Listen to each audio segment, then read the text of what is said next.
Hello, everybody. Welcome to the Mike Stewart pregame show presented to you by the California National Guard. What it takes, mind, body, and grit. We are here at Griffith Stadium, beautiful Moorpark, California, for this afternoon matchup between the visiting Cerritos Falcons and the home team, the Moorpark Raiders. And this game will be brought to you in part by DCH Auto Group, delivering customer happiness.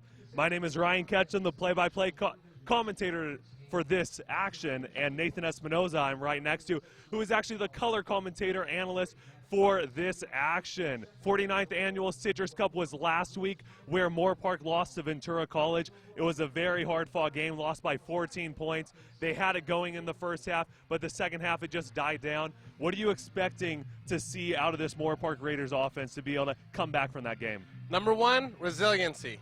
The one thing that the Raiders failed on last week was in the fourth and third quarters late, they started to give up. Things weren't going their way, and they really had to pick it up, and they weren't able to do that. So today, no matter what, the goal is always to get up, but if they do fall down, they need to keep their hopes up, and they need to keep their pride up and keep this game going. That's number one. Number two, they need to stop this in the air. The key to this game is this team likes to air the ball out. They're going to want to throw this a lot, and they know that our corners are our weak point. So they're going to be going at them nonstop. You're going to see a lot of nickel and penny package for Moorpark. We're going to have a great game, hopefully, as long as the defensive backs can keep up with these wide receivers. We do want to shout out to Nick Mitchell is coming back from Oregon State. So he's a bounce back from Oregon State. He has an arm. He's played Division I 5 games. He's got under the belt. He knows how to get the ball down the field. So as long as they can stop him from getting the ball too far, maybe Jordan Flack get around him a couple times, they can limit this team to less than 29 points. They don't let up a lot of points. They're not a big scoring team. Should be an even matchup between these teams. Great game going forward. And as you mentioned, Jordan Flack, number 43, star defensive end for our squad, 6'4", 220 pounds of full muscle. He's just quick off of the gun, and he also leads to a lot of sacks that comes up. James Perriman is able to get there. What type of presence does Jordan Flack have on a team like this? Well, Jordan Flack, he is the spotlight on defense. Yes. There's hands down, Jordan Flack is the spotlight. What that does for guys like Perriman, though, provides a double team on Jordan Flack, opening it up on the other side for him, providing less of a blitz needed, more or less. So when they run a 4-3, Jordan Flack and Perriman on both sides, it really brings the pressure down like they are sacking blitzing every single time, coming down with the sacks. A couple guys on defense the other team needs to worry about. We already talked about this guy. Alex Bush. Yes. 80 tackles, I believe, on the season. Not all solo. I think 33 solo tackles. I think 4 sacks. Absolutely phenomenally fast. Cato's going to have a handful tonight if he can't get away from him. Luckily, Cato's got really quick feet, and he's going to be able to get away. So it'll be a nice matchup watching that linebacker go up against our running back and quarterback as well. And as you mentioned, Cato trying to get away. He's going to be handing the ball a lot probably tonight. Isaiah Johnson, number 23. Yes. Over 680 yards on the season. What are you looking for him to do, and what are you looking for the offensive line to try to open up some big holes tonight? Yes, the offensive line is really going to have to make some big pushes today for Isaiah. Isaiah has put up 200-yard games on this field himself in a half. So, if we can get Isaiah going early, that's probably the best thing going. The other team also has another great running back we're going to have to watch out for as well. Again, I can't reiterate enough how much of an even matchup this is between both teams. Both have great running backs. Both like to air it out if they can. And don't put up a lot of points, or don't allow a lot of points in. So as long as they can get Isaiah going, we have the running back committee behind him with Ray Thomas, Francis, River Mesa. We have a number of running backs that we're going to be able to fill in the holes with. Expect a lot of run from Moorpark today because that's one of their strong points for offense. They only give up about 21 points per game. How are we going to be able to put a high-scoring margin up to be able to actually get this win, which will actually be our second conference win of the season? Yeah, again, like I said, running's going to have to open it up. Last game, what really hurt the Raiders was too much running. There was a couple plays where they went 9 for 11 and 9 for 13 on a drive, runs only. Anytime you run that much on a drive, it lowers your chance of being able to air it out. You have to spread the ball out, and you have to trick the defense into knowing if it's a run or if it's going to be a pass. This last game against Ventura knew almost 90% of the time that they were going to be running the ball, so there's no need to worry about the air. Again, we're going to have to see how it goes. If they can't get Isaiah going early, it's hard to get the ball aired out if Isaiah's not running, successfully. Yes, it is, and that also sets up that play action that Cato just loves to run. Yeah. Back on the defensive side, number one, Mike Jones, 6'1", 195-pound quarterback. You said they're going to air it a lot out tonight, especially with the former Division I quarterback. How are you going to see his matchups? Because usually he'll go up against those 6'5" wide receivers, but he's very athletic. How do you see him matching up against these guys? You know, very good. I was out there on the field with him earlier before the game started. He was practicing routes with another cornerback out there. They've been doing a lot of film study. They get these routes down. I feel like they know most of the routes that they're going to be looking at. Mike Jones being one of the better starting cornerbacks we have right now. Actually had Northern Arizona University checking him out this last week. Very good athlete out there. I expect him to really go up there and kind of scare the ball away from the wide receivers. You'll see the ball most likely go toward J.J. Durden a little more, the other starting cornerback, just to avoid Mike Jones. He did have an interception and forced an interception last week. And also now on the other side, you were talking about route running. Some of the best route runners in this conference is on our team. Corbin Covey, number 22, and Ryan Wilmore, number 83. How do you think they're going to be able to fare against this strong defensive backs? They actually have a 6'3" strong safety. How are they going to be able to get away from those guys? You know what? Just like you said, route running, route running, route running. These men know how to get down the field as most efficiently as possible. They're going to do it. Ryan Wilmore has incredible hands. I promise you will see some type of spectacular catch by him tonight. He does not let a game go by without a one-hander, that's for sure. Corbin Covey as well. Covey likes to, really get it out there, put his body on the line, and get the job done for the team. We didn't see a lot of Covey last week, but I expect to see him introduced into this game a whole lot more today. When you were talking about those one-handed catches last week against Ventura College, he actually had this miraculous one-handed catch. So you were actually on the field in that game.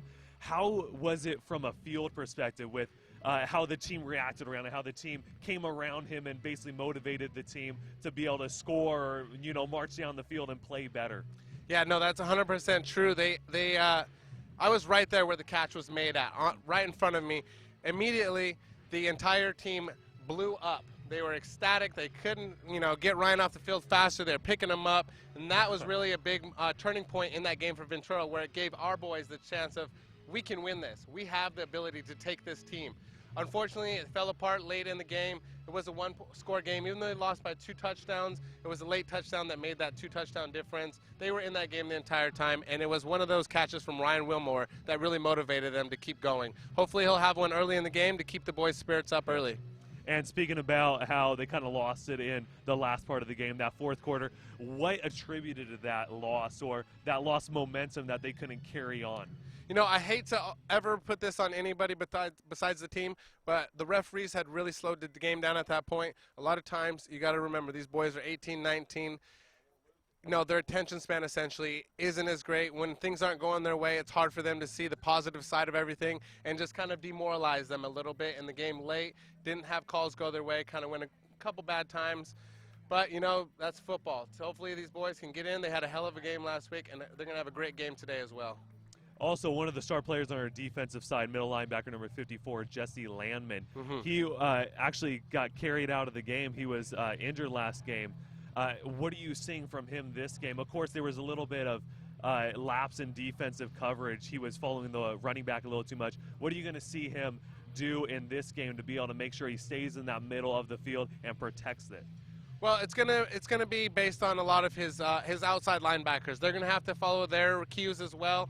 Landman last week did go out of the game. He had a bloody nose and mouth area. He was hit in the mouth, had to be brought out of the game.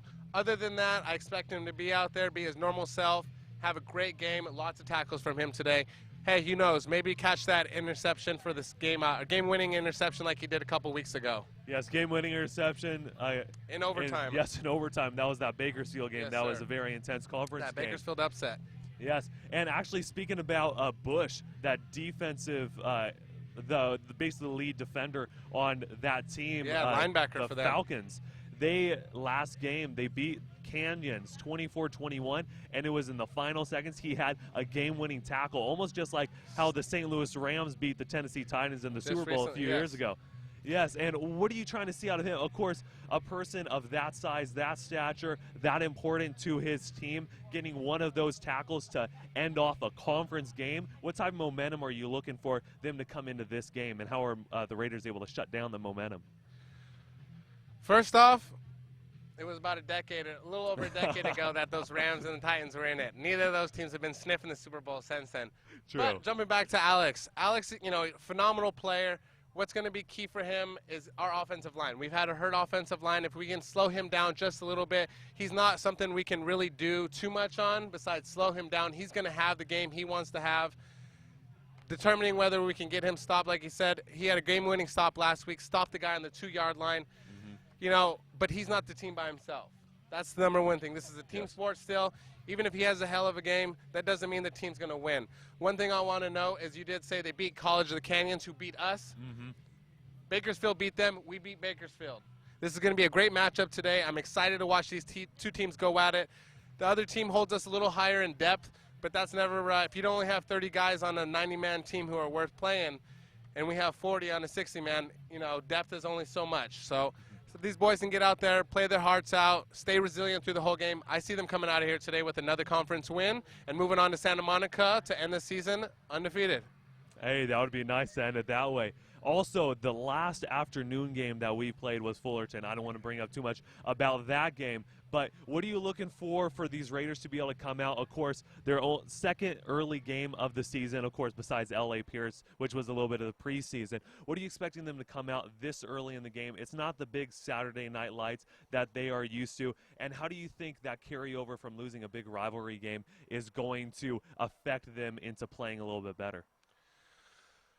I don't think it's going to affect too much. I think these day games, it's a change of pace for the boys. Monotony sometimes gets you.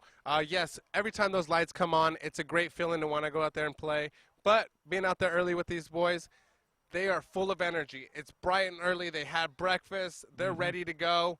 Every one of these guys had their Wheaties this morning. It's going to be a great game. I can see them riled up on the sidelines right now. We're just a couple minutes away from our opening ceremonies, and look at these boys going right now.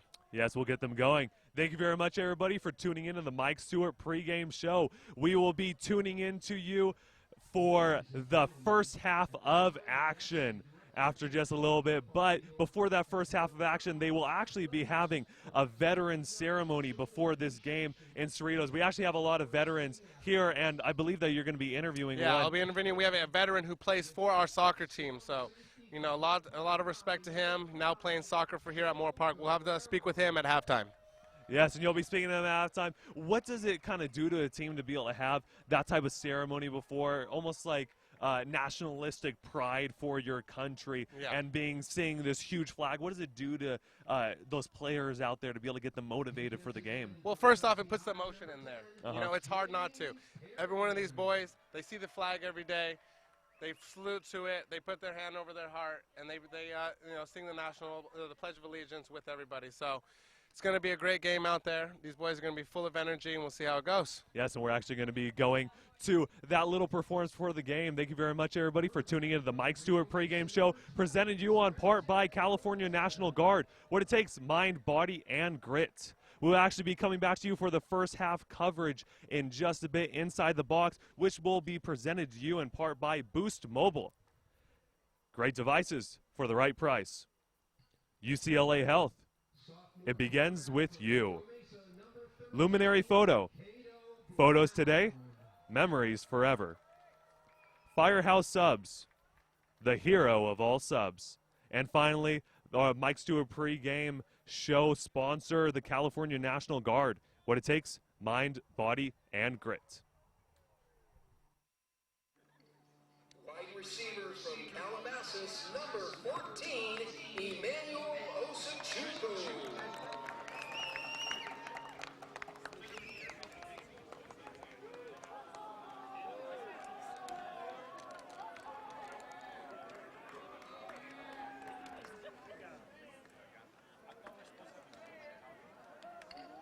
Running back from Rossview High, number 23, Isaiah Johnson.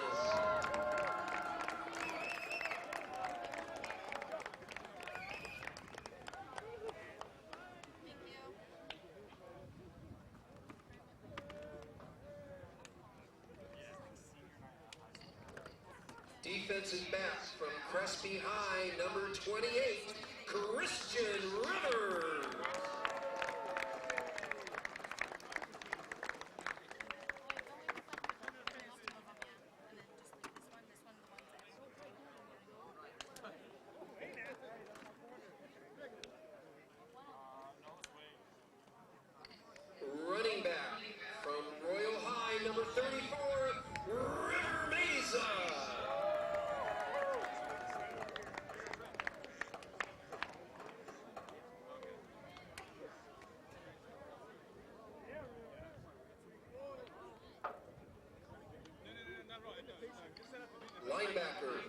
Adolfo Camarillo High, number 35, Bobby Ferrer.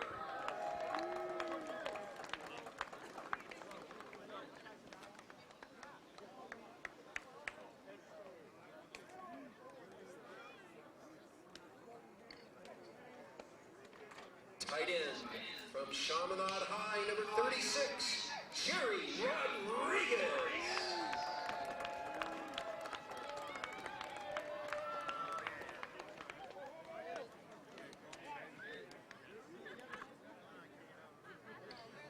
Sophomore punter from Adolfo Camarillo High, number 40, Evan Benson.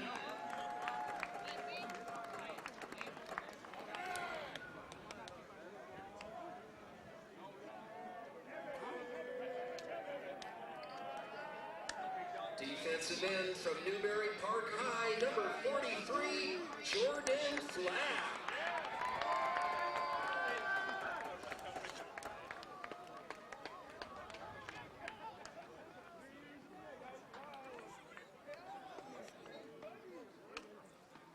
Tight end from New Kent High, number 47, Christian Hill Sanders.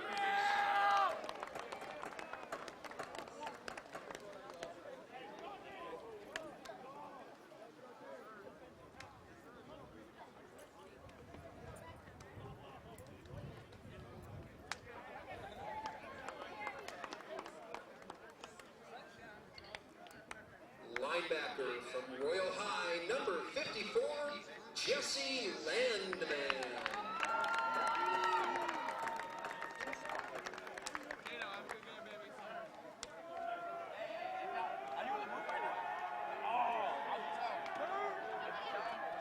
And our last sophomore wide receiver from Agoura High, number 89, Curtis Dan.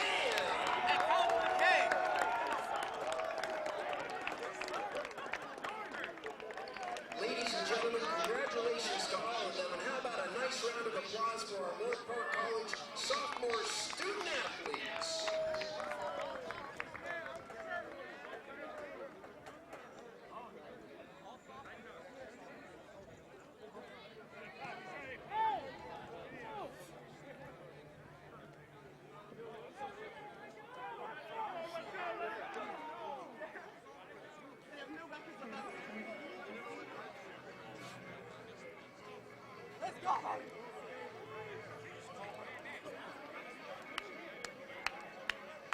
A firefighter's duty.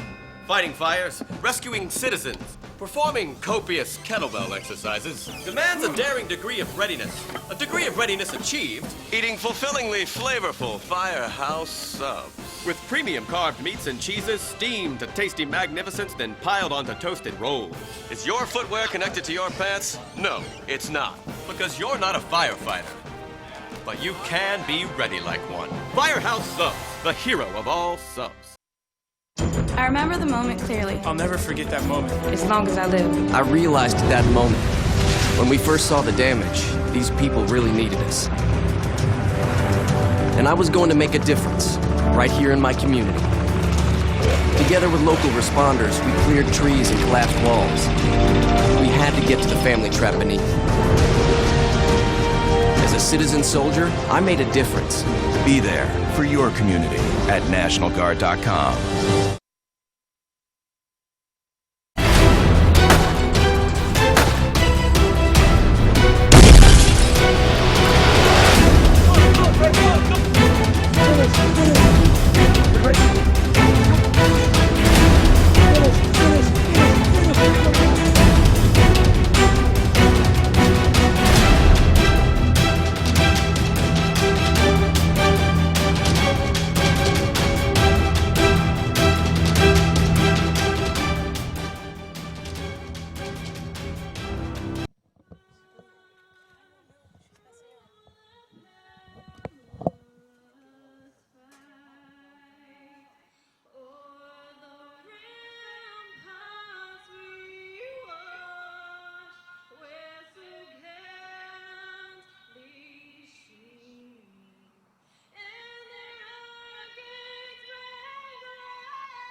to see her halftime, but in the meantime, how about a nice hand for college student Hope Neese?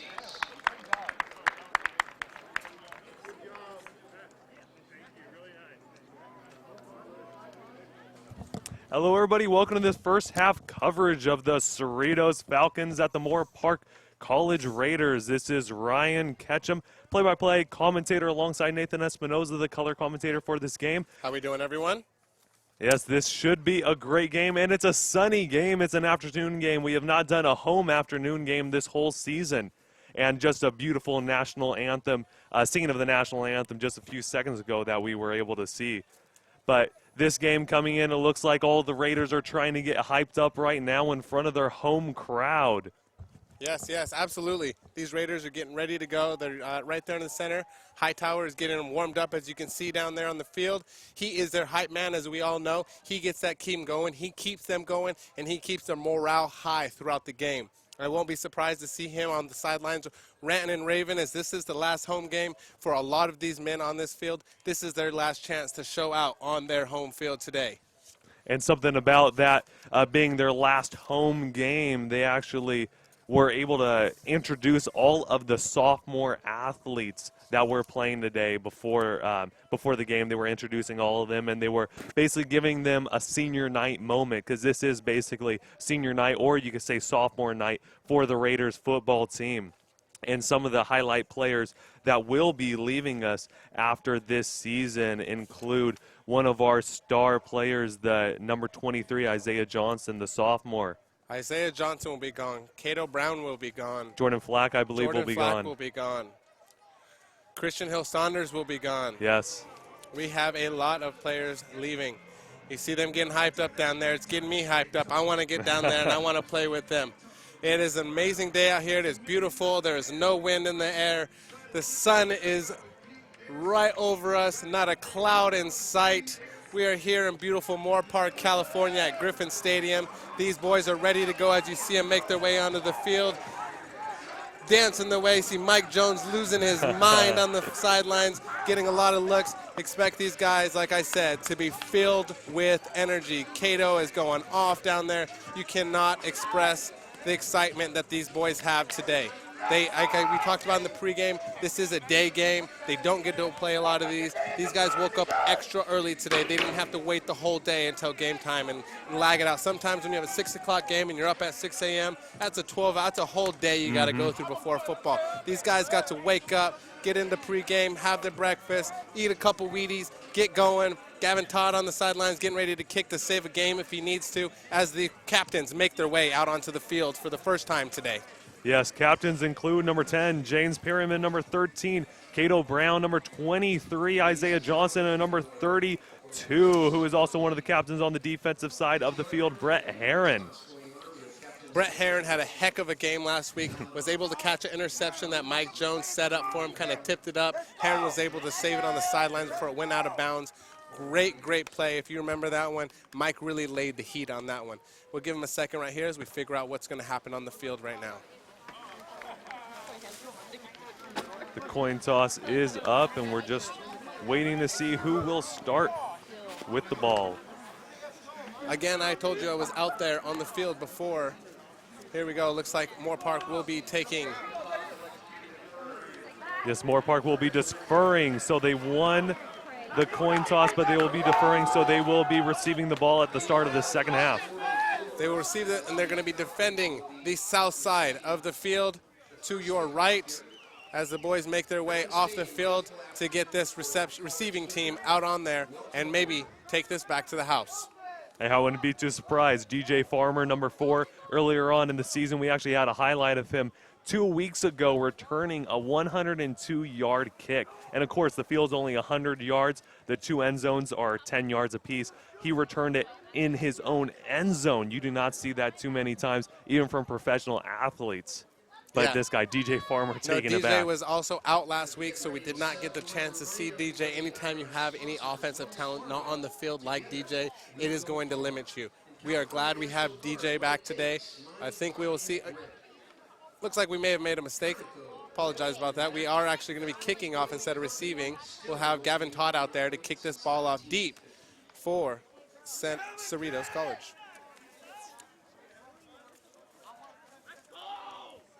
Yes, Gavin Todd will be kicking it back to number 21, Jonathan McKee. Yeah, McKee is one of their leading receivers on kickoff returns. He has 220 yards returning. He's returned 9 kicks. Alongside him out there should be Anthony Petrie with 14 kick returns and 300 total special team yards. All right, here we go. We're ready for kickoff in this afternoon matchup. Here comes Gavin Todd. A beautiful kick. Jonathan McKee takes it. He's able to get some blockers in front of him, but brought down behind the 20. Great play by Raider coverage. Ray Thomas, running back, was able to get on him right away and shut that down. Ray Thomas had a heck of a game last week, if anyone was able to tune in for that one. Put a lot of yards down. He is more of our power running back when we have to go to committee when Isaiah is not starting. Isaiah is starting today, so you expect to see big 2-3 taking care of business today. It'll be a first down and 10. Ball at about the 19, 20-yard line. We have the starting quarterback, Nick Mitchell, the transfer from Oregon State. Handoff to number 5, Keshawn Holmes. Goes to the left side of the field, breaks a tackle down around the 28-yard line. Hayden Gavin was able to close that up. You could see Hayden was not letting him past him. As he pulled up on him right there, Hayden kind of widened his stance, forced him out of bounds. Great play by Hayden. Hayden's one of our star free safeties, was able to watch him warm up with a couple of the cornerbacks today. He is a phenomenal athlete. Second down and 2. Ball at the 28-yard line. Have the same formation, a 3 wide receiver set with 1 in the slot overriding the near sideline. Going back to pass, Mitchell, pass completed, number 18. That was Matt Rosales. Matt Rosales, I spoke with the stat technician for Cerritos earlier. Matt is actually one that is supposed to be showing up a little bit more. Has been taking a little bit to get going this season. As you see, this Raiders keep setting up in this 4-3 traditional defense. Flack on one side, Perriman on the top of your screen. 14 minutes left, first down and 10. Ball at the 38-yard line. We have a jumbo set. Mitchell, handoff to Holmes. Holmes getting on the left side, a few blockers in front of him. Able to get past the 50, gets past the 45, just inching towards that Raider side of the field. Nick Mitchell on the season. He is that Oregon State transfer. He is 1,155 yards passing with 7 touchdowns and 6 interceptions. Yes. Already moving up the field pretty quickly. Cerritos is almost at the 50-yard line, starting at the 20. About a 30-yard jump they've already almost made. It's a second down and 1. Ball at the 47-yard line, and it's Mitchell. Yes, a quarterback keeper able to get a first down, a big first down around the 37-yard line of the Raiders. Yeah, great job by Mitchell right there. He was able to follow his blockers, saw a couple gaps. Didn't really have to turn the jets on or anything. Just kind of got up and got the first down and moved out of bounds without getting hurt. 13 minutes and 20 seconds left in this first quarter of action. It will be a first down and 10. Ball at the 37-yard line. Mitchell is under center with Holmes in the backfield. We have a 3 wide receiver set with 1 in the slot. A tight end is on the left side. Ooh. And he just slips. Lost track. Didn't look like he was going to be able to get much out of that play anyway. He had a lot of linemen blocking him up front, kind of a stuff in the hole right there. Yes, that big Raiders defense up front. That is intimidating for most teams. It will now be a second down and 10 once again at the 37-yard line with with Mitchell in shotgun and Holmes in the backfield, right off to his right side. The ball snapped, fake handoff. Mitchell, quarterback keeper, second quarterback keeper of the game, gets a pretty nice gain down to the 29-yard line. Looks like he might be short on this one, just by about a yard or so, if that. Bringing up a short third down. We will see this nickel package come out for Moorpark. With all of these runs, the clock is already down to 12 minutes in this first quarter. Looks like they're going to keep the nickel package off the field for Moorpark. Going to try and hold it. They know this one's going to be a run with the tight end set, pulled in tight. Yes, with that jumbo formation, it's a 3rd down and 2 at the 29-yard line. Mitchell, handoff to Holmes. Opposite side of the field. On the far sideline, gets pulled down at the 20. It seems like that was a misdirection play. Very good for them to have those misdirections. But it will bring them down into red zone territory at the 20-yard line with just about 11 minutes and 30 seconds left. The score still stands 0-0 with the Falcons marching down the field. We have a 4 wide receiver set. Mitchell will be in shotgun with Holmes in the backfield, as we have seen. And an interesting formation from the defense, almost like in a cover 1. Mitchell gets hit while he throws and just throws it away to the 10-yard line. But Holmes was in the vicinity, so it will not be intentional grounding. Yeah, it was close. Mike Jones was right there coming in on that, almost able to get a free pick with nobody around him. Would have been a great play if Mike was able to get over there quickly.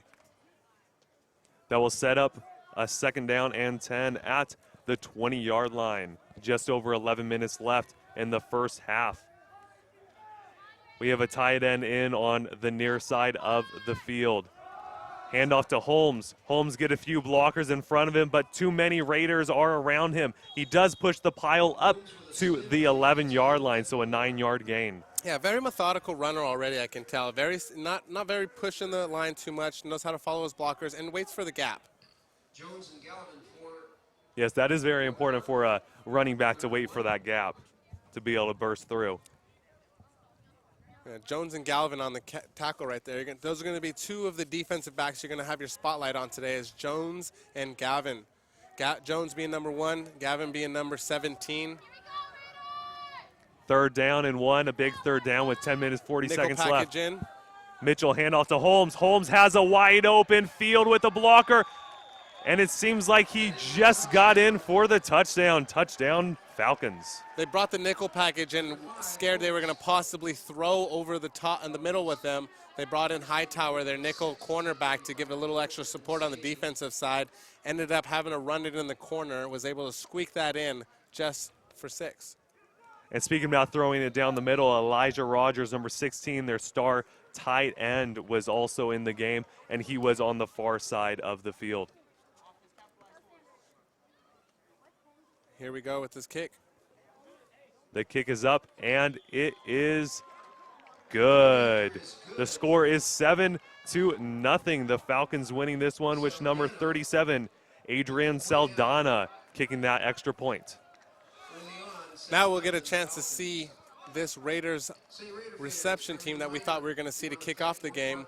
A little bit nicer sometimes, because these Raiders will get the ball at the halftime instead of kicking off with it. So they can get ahead really quickly. It helps create an opportunity when they come back from halftime to push up the score even more.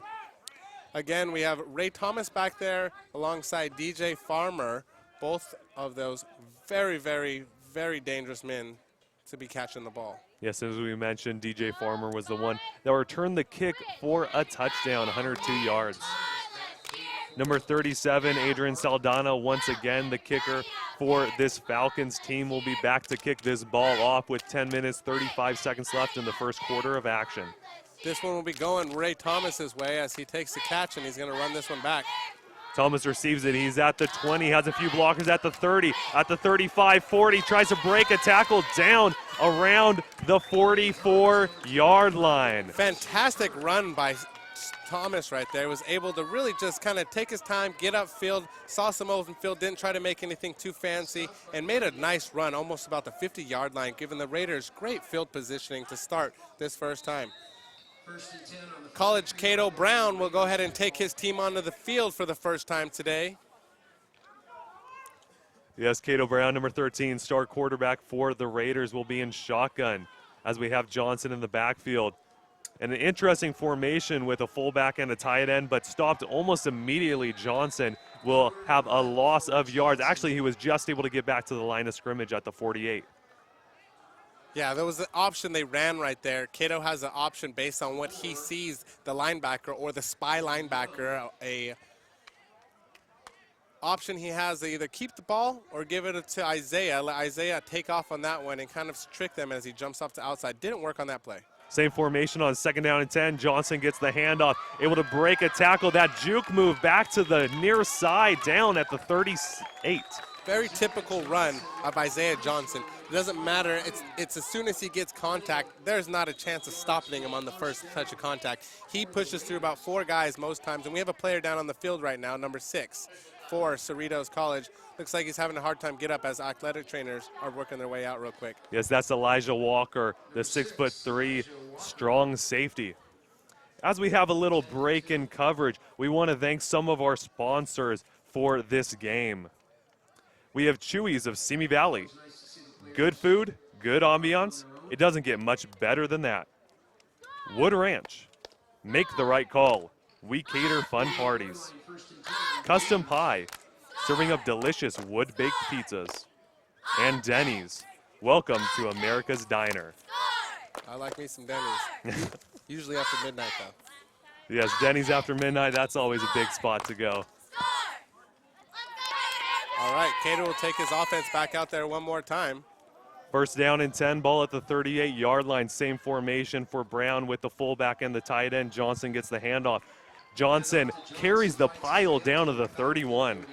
Great running already by Johnson. This was the key that I talked about in the pregame. If we can get Johnson going early, it's really going to put a dent in this defense for Cerritos, and they're going to have a hard time stopping all the run all game. Next thing that does is it opens up play action, and it allows Cato to start moving the ball down the field through the air. Yes, exactly. Now with the 2nd down and 2. Johnson gets the handoff at the 31-yard line, past the 1st down marker. Actually, just right around the 1st down marker. It should get it at the 28-yard line, and yes, it is a 1st down. That is a 1st down. Now that they have moved the ball all the way upfield with the run game, they're going to have to start airing this ball out to show Cerritos that they have both options and they can spread the field out. If not, then Cerritos has no point in covering the wide receivers. Just shut down on Isaiah Johnson every chance they can. Don't be surprised to see a play action pass to the end zone right here. And with this big formation, they have number 42, Mark Martin, and number 41, Antoine Wynn. It's a 1st down and 10. Handoff right there to Ray Thomas, number 25, able to stretch to the 25-yard line. Great run by Ray Thomas. You see right now what they're doing is a little small running back by committee, which Isaiah Johnson really isn't too much of a part of when he's starting. But right now, I think what they see is they're gashing this defense with run game, and it's kind of like a car. If it's not broke, don't fix it.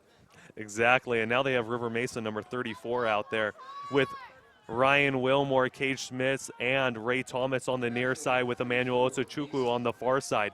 It's a 2nd down and 3 at the 21-yard line. Cato Brown with the quarterback keeper, able to stretch it to the 16. Cato Brown was actually the determining factor in last year's game against Cerritos, beating Cerritos in overtime, took over the game himself, was running all over the field. Many people don't know this. Cato started the season last year as a 3rd-string quarterback. By the end of the season was a starter, and now our starter this entire season. 1st down and 10, ball at the 16. Quick throw to Corbin Covey. Corbin Covey able to get a blocker in front of him, stretches out, but just shy of the end zone. It seems like he hit the pylon, but did not hit the pylon with the football, so it will be placed at the 1-yard line. He must be lifting weights with Isaiah Johnson, because that looked like Isaiah down there dragging 3 or 4 men into the end zone as he almost got right in there.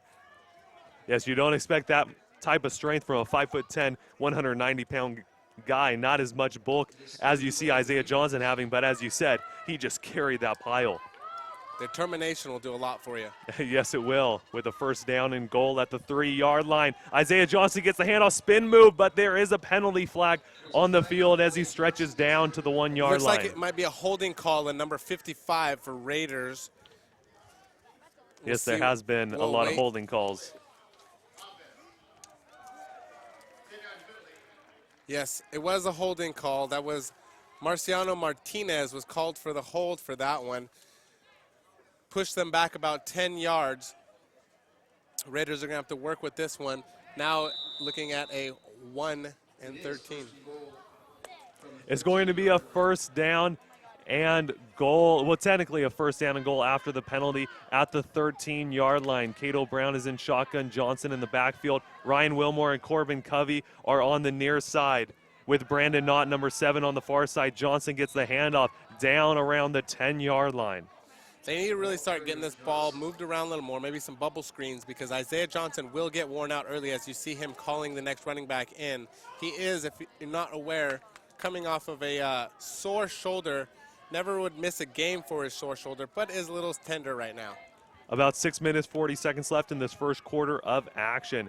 Covey and Knott are on the far side. Wilmore on the, Wilmore on our side of the field. Brown rolling out with Thomas. Thomas tries to be a lead blocker, but he is brought down at the 5-yard line. Surprised we're not seeing encroachment on this play. I saw a defensive player jump as the ball was snapped. He was definitely past the line before the ball was snapped, and the ball was snapped while he was trying to get back on his side. Surprised to not see that call. Yes, it was a little bit surprising. There was a little bit of jump, but there will be. Actually, if you were right, it is an encroachment penalty. Yep, there we go. They just didn't throw the flag on the field is what that was. That is why you're here. Nice job, Nathan, with those eyes, being able to catch that one. That will now lead to a second down and goal. So that last play basically just got erased, so it'll be second down and goal at the 5. Second down and goal is something very easy to work with. As Brown handed it off to Thomas, but brought down almost immediately for a loss of yards. Penalty flags come flying everywhere, and it seemed like it happened after the play. it looks like clapping on the sidelines for the Moorpark. They must know that something we don't as far as defensive penalties going on. There's only 6 minutes left in this first quarter of action. The score still stands. Cerritos 7 and Moorpark 0. My, does the game fly by when it's just run, because the other team ran the entire length of the field as well, and we're doing the same thing. This game is flying by. At this pace, we'll be out of here about 2:30. I know, when you see the strong passing game, there's a lot of incompletions, so the clock always stops, but when you see the strong running game, the clock almost always runs. There we go. Yes, unsportsmanlike conduct penalty against the defense, so that will march the Raiders half the distance to the goal. Of all the calls in college football, I think that is one of the most important calls there is. In this period of these boys' age, making sure they understand good sportsmanship is key. Yes, and this will be a first down and goal. Handoff to number 31, Anthony McLean, but it is a fake handoff, and he will be brought down. That's Cato Brown, way back around the 16. That was linebacker Tyson Reed, number 42, 6'2" freshman out of Bakersfield, laying it down on him for Cerritos. Now setting up with 2nd and 8. It's been a couple penalties to save the Raiders on this red zone. They're really going to have to put it in the red zone to show that they're here to play. Yes, they do need to put it in the red zone, and they did count that as forward progress, so it will be down at the 8-yard line. So second down and goal. Ryan Wilmore and Cage Schmitz is on our side of the sideline with E-Man. Corbin Covey was the man in motion. Ray Thomas gets the ball, stretches out to the end zone. It looks like Ray Thomas lost the ball as he dove into the end zone. I think he got in before the ball came loose, and he did. That is a touchdown for Ray Thomas. Very close, but we do have two Cerritos players. Looks like they ran into each other when Ray Thomas was going in there. Very close call. Good call by the referees, though. Touchdown, Raiders. Sorry, I had to cut you off on that one. No, that's good. But yes, there were two injured players that were down on the field with just around 5 minutes left in this first quarter of action. Ray Thomas basically giving up his body for that touchdown, just diving in there. Yeah, great job by Ray Thomas. That would actually be Ray Thomas's first touchdown of the year. Congratulations, Ray, getting that in before the season is over here at home. Gavin Todd setting up to kick this extra point field goal attempt. Extra point is up, it is kicked, and it is straight through the uprights for a 7 spot on the scoreboard. So the score still stands 7-7 in this matchup between Cerritos College and Moorpark College. This has been all rushing Well, what are you trying to see about this defense on both sides of the field, specifically Moorpark, to be able to stop this Falcons team from starting behind their own 20-yard line and marching straight down the field? Well, number one, stop that run game. That's a very surprising part. Moorpark usually does have an incredible stop at run game. They don't allow too many rushing yards on them throughout the season. Surprising with Flack and Perriman and the great linebackers like Marcus Johnson in there that they're getting so much run game on them. It's coming down to Hayden Gavin and Mike Jones, our defensive backs, to have to crack down on these running backs and stop it before they get into the end zone. Kind of like a prevent run if there was such a thing, but essentially they're just going to have to stop this run game and force these guys to start trying to air it out and give Mike Jones a chance to go get that ball. Here comes the kickoff with Gavin Taw, number 21, that main man, Jonathan McKee, back to receive the kick, but it does go to his counterpart. Able to receive the kick, that is number 30, Anthony Carswell. But there is a penalty flag on the field. You know, we didn't see a lot of Alex Bush this last drive. I don't know if I didn't see him on the field much or if he just wasn't a big factor in that last drive down the field. Normally a great rusher as a linebacker, a very athletic linebacker for Cerritos. It was an illegal block in the back from the Cerritos Falcons, so that will back them up all the way to, it seems like, the 15-yard line, right around there inside their own red zone. Very dangerous block. They need to. I'm glad they were able to get on that one quick. Again, one of those penalties that really can't be missed. Just around 5 minutes left in this first quarter of action. Mitchell sets up once again for this next drive of the game. We have Holmes in the backfield. We're actually right off to his left side of the field. Their tight end, number 16, is also in, Elijah Rogers. A handoff to Holmes. Holmes brought down, shut it down right early. around the 15. Absolutely, shut it down. Yes, and that will be another loss of yards. It will actually be a loss of 2 yards. Excuse me, a loss of 1 yard.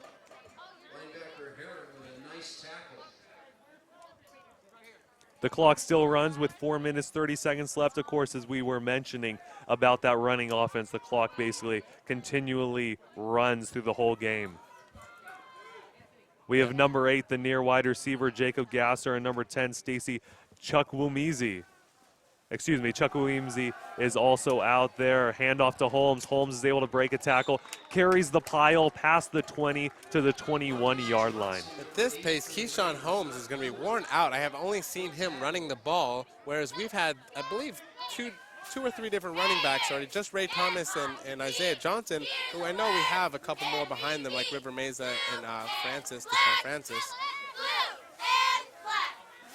Able to stop them on that one. This 3rd and 5 now. You'll see the nickel package come out there as Hightower, number 27, our 3rd cornerback, gets onto the field, making sure that no pass is going to get past them right now.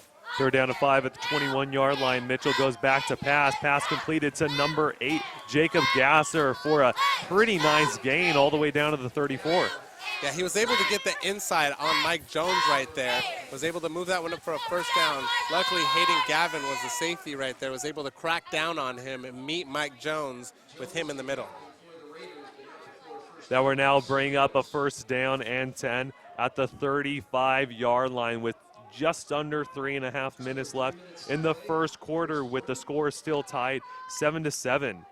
Mitchell is in the shotgun position. We have Holmes on the right side of him, and we also have one of the guys that we've not seen too much today that just got the ball handed off to him, Quarell Hall, number 28. He just gets a 2-yard gain down to the 37-yard line. Able to slow this run game down. I'm glad to see some adjustments made by this defense already. It shows me one thing, that they're paying attention on the field and paying attention to what's going to make the difference in the game. Able to slow the run game down again, I said. Now they have moved in a different running back. They'll probably throw the ball this time. 2nd down and 8, ball at the 37-yard line. Mitchell is in shotgun. Hand off to Hall. Hall gets a little step on the defender on the far side of the field, but brought down just past the 40 at the 43-yard line. Again, short of the first down. Now looking at a short 3-yard jump they're going to have to make. Super surprising that we're not seeing this quarterback throw the ball like we talked about. He is a bounce back from Oregon State. Played 5 games in Division I football. Is not making any passes today. Yes, you'd think if he played Division I football, he would be able to go up against these guys out here today, but he has not been launching the ball to his wide receivers. Only basically 1 pass completion to Jacob Gasser, but there will be a timeout on the field with the score still tied 7-7. We'll be back with 1 minute 50 seconds left in this first quarter of action after a few messages from our sponsors.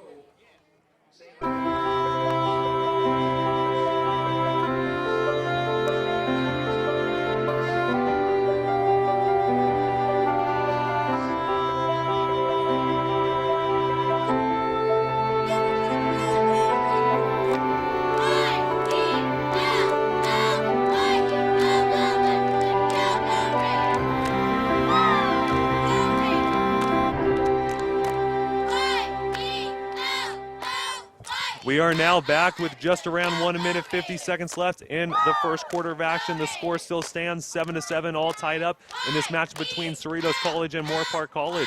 Once again, my name is Ryan Ketchum, the play-by-play commentator, alongside Nathan Espinoza, the color commentator analyst for this afternoon action. Just a minute and a half. This fourth quarter has blown by. We haven't even been able to see a timeout yet. I think this was the first timeout right now. It feels like we've only been 10 minutes in the game. Yes, this has been going by fairly quick as we see a 3rd down and 2 coming up at the 43-yard line for Cerritos. They've left the nickel package on the sidelines. They know they're going to go with the run right here. They're going to try and shut this down right here and now. 2 wide receivers, a fullback, and a tight end, jumbo formation. Fake handoff, Mitchell going back, throws it to his tight end right down on the far sideline. He is brought down around the 45-yard line. That was number 16, Elijah Rogers, the 6'4", 235-pound sophomore tight end. Was able to get the first down on that one, move this one past the 50-yard line, moving this into Raiders territory. Raiders going to have to make a stop before they get into field goal position. Yes, and the clock still runs since that was a first down, but it was a completed pass. There will be 1 minute, 30 seconds left in this first quarter of action with Mitchell under center and Holmes in the backfield, still with the fullback and the tight end. Fake handoff, Mitchell goes back. Looks to our sideline, but double covered Elijah Rogers. He was trying to target number 16, but great coverage by Blake Heron, number 32.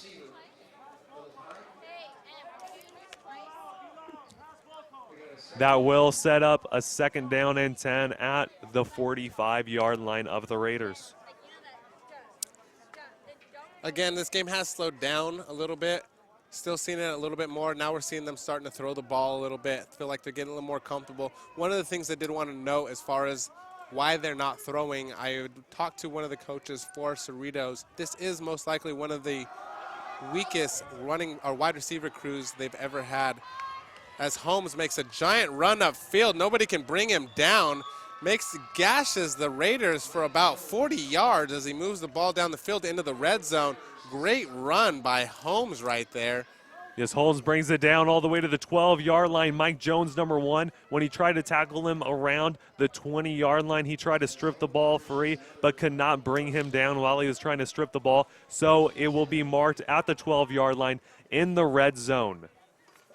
This clock is running 45 seconds and running's not stopping. They're going to get probably 1 or 2 more plays, if that. Most likely just this one and let the clock go into the second quarter. Mitchell in the shotgun with Holmes on his left-hand side. We have Stacy Chukwumizi, as Holmes gets the handoff. They ran that same formation with, on the far side of the field, Jacob Gasser, Chukwumizi, and number 18, Matt Rosales. 15 seconds left. As you mentioned, they'll only be able to get about 1 or 2 plays in the first quarter, and that actually just rounds up to only 1 play in the first quarter of action as we see only 5 seconds left. With the score still standing 7-7, Cerritos College and Moorpark College all tied up in this afternoon action. So tell me, Ryan, what are we seeing so far in this first quarter that blew by, and I believe 28 minutes, very fast first quarter. Yes, we have seen a lot of running. It's been very surprising. Of course, both these teams are known for their running offense, but that many runs, it was almost like the Moorpark Raiders, the only passing play they really had was to Corbin Covey, which got the ball down to the 1 yard line, the 3 yard line, which was eventually brought back from a holding penalty, but all rushing. Yeah, Holmes is adding to that 777 total coming into tonight in rushing yards. Don't be surprised if this gentleman is looking at 900 yards before he leaves today. Yes, 900 yards. That would not be too hard for him to get, especially with how many touches he's getting. Yeah, he's getting a lot of touches. We'll get stats hopefully at the halftime, but right now he is the leading rusher on the field. Yes, and now this will set up the Cerritos Falcons at a second down, and it looks like about a second down and 7 at the 9 yard line. They're going to be ready to try to pin them in to the end zone, especially in this red zone offense. The red zone offense so hard to stop. With starting off this second quarter of action, Mitchell's in shotgun, Holmes in the backfield. Far side of the field, we have Gasser. On the near side, we have number 18, Matt Rosales, and number 10, Chuck Wumizi. Fake handoff. Mitchell takes it, but brought down. That was James Perriman was on him right away, like white on rice, was not letting go of that jersey when he got a grip in his hand and took him down for a sack. Yes, a great play. You cannot let the jersey slip out of your hands, especially when you're just holding on to it. James Perriman so strong, though, to be able to bring him down. I was just going to say, if you ever see that man's strength, you'll understand why no one's getting out of that. About 14 and a half minutes left in the second quarter. A third down and 10 at the 12 yard line. 4 wide receivers set with 2 in the slot. Mitchell. It's another handout to Holmes. Holmes able to break through for the touchdown Falcons. Holmes fought Hayden Galvin through the end zone and dragged him into the touchdown, giving the Cerritos a 6-point lead. Yes, this will be a 6-point lead before the extra point field goal attempt is attempted by Adrian Saldana, number 37, the kicker for this squad. An interesting formation they started off. It seems like there was just a little bit of miscommunication where the center was, but they finally found it out. I don't know if there was that or if they have one of those silly setups right before they go to kickoff. I noticed they did that the last one as well. Maybe a little bit of mind games as the extra point field goal attempt is good. Sometimes when your team isn't as disciplined as you think, or you think the other team isn't as disciplined as yours, you try and play a little mind game. Try and trick them up, try and make them think you might be going for a fake, or I don't know, just get in their head any possible way you can. Yes, it's very important to be able to get in the other team's head, especially if they have a little bit of advantage on you. 14-7, the score is now after that touchdown by the Falcons with just over 14 minutes left in the first half, second quarter of action. They are getting ready to kick the ball off to the Moorpark Raiders. That's Adrian Saldana with Ray Thomas, number 25, and number 4, DJ Farmer in the back to receive this kickoff. If Ray Thomas can get a hold of the ball like he did this last time, move the ball about 50 yards up the field, make the drive shorter for College Cato and his Raiders. Saldana kicks it off. Ray Thomas able to field it in the end zone. A little fumble, but it will be a touchback to the 25-yard line. Still good field position for the Raiders. We'll see if when we come back out, if Isaiah Johnson's going to be the key to this offense again to get this ball down the field. Yes, and looking at all the people coming out on the field, we have Corbin Covey, Cade Schmitz, Emmanuel Osochukwu. We have Ryan Wilmore out there. And it looks like River Mesa, number 34, right next to Cato Brown. A handoff to Ryan Wilmore, number 83, on the near side, able to get past the first line of defense to the 40-yard line, but there is a penalty flag, and it wouldn't be too surprising if it's a holding penalty. Of course, a lot of holding penalties when it is a running offense, and it will be against Cade Schmitz, number 19. Oh, very hard to swallow right there. That was actually not River Mesa either. That was a designed run for Wilmore with his linebacker, actually, Mark Martin, on the play to help guide him through with blocking as they move to the outside. Wilmore with a great run, unfortunately going to be called back by his teammate, Cade Schmidt. And it looks like Mark Martin is in the backfield once again with E-Man is the man in motion at a first down and 20. He is brought down almost immediately, though. That is Cato Brown, who was on a quarterback keeper at around the 22-yard line. Able to bring it back a little bit, try and make this into less of a loss than 20 yards. Brought it back to the line of scrimmage. If you want to get the ball down 20 yards, you're going to have to start throwing this ball. A second down and 13. They are going to be positioned at the 22-yard line. Brown is in shotgun. Brown goes back to pass. Martin still in the backfield. Brown just takes over on the near side of the field, brought down just around the 42-yard line as there was great blocking, but even better speed by Brown.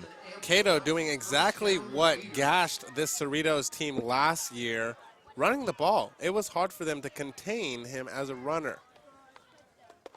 Yes, it is hard to contain that man, especially with him being 6'1", 195 pounds. Very strong, but very agile. I think now we see River Mesa to his left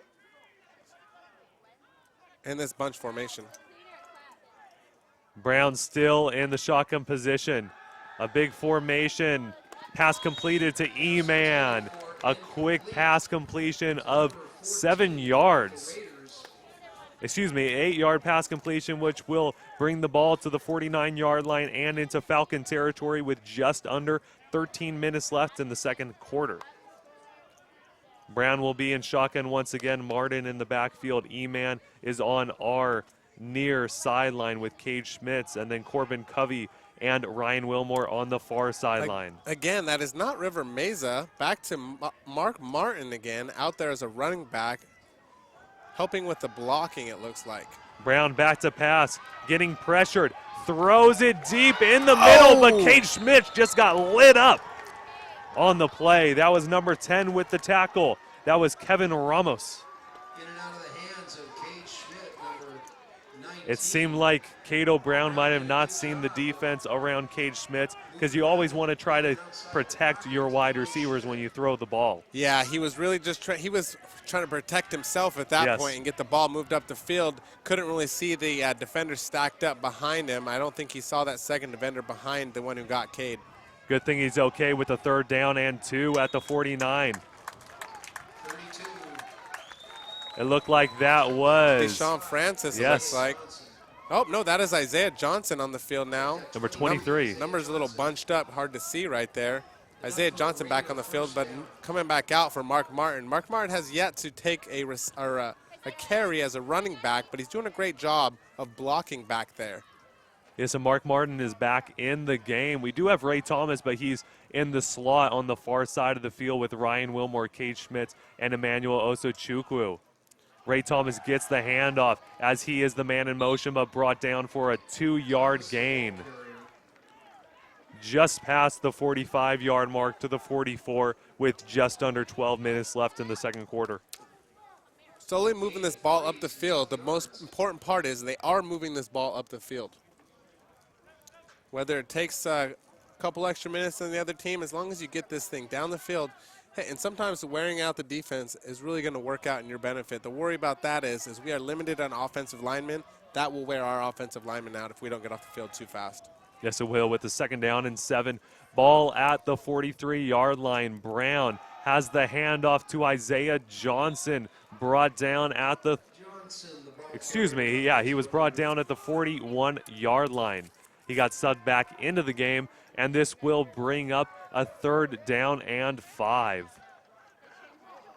There'll be a big 3rd down and 5 at the 41-yard line with just around 11 minutes left since the clock is flying by with this running, heavy run game. Isaiah Johnson back in there. Expect to see Isaiah take the handoff right here at 3 and 5 and get this ball moved up the 5 yards they need.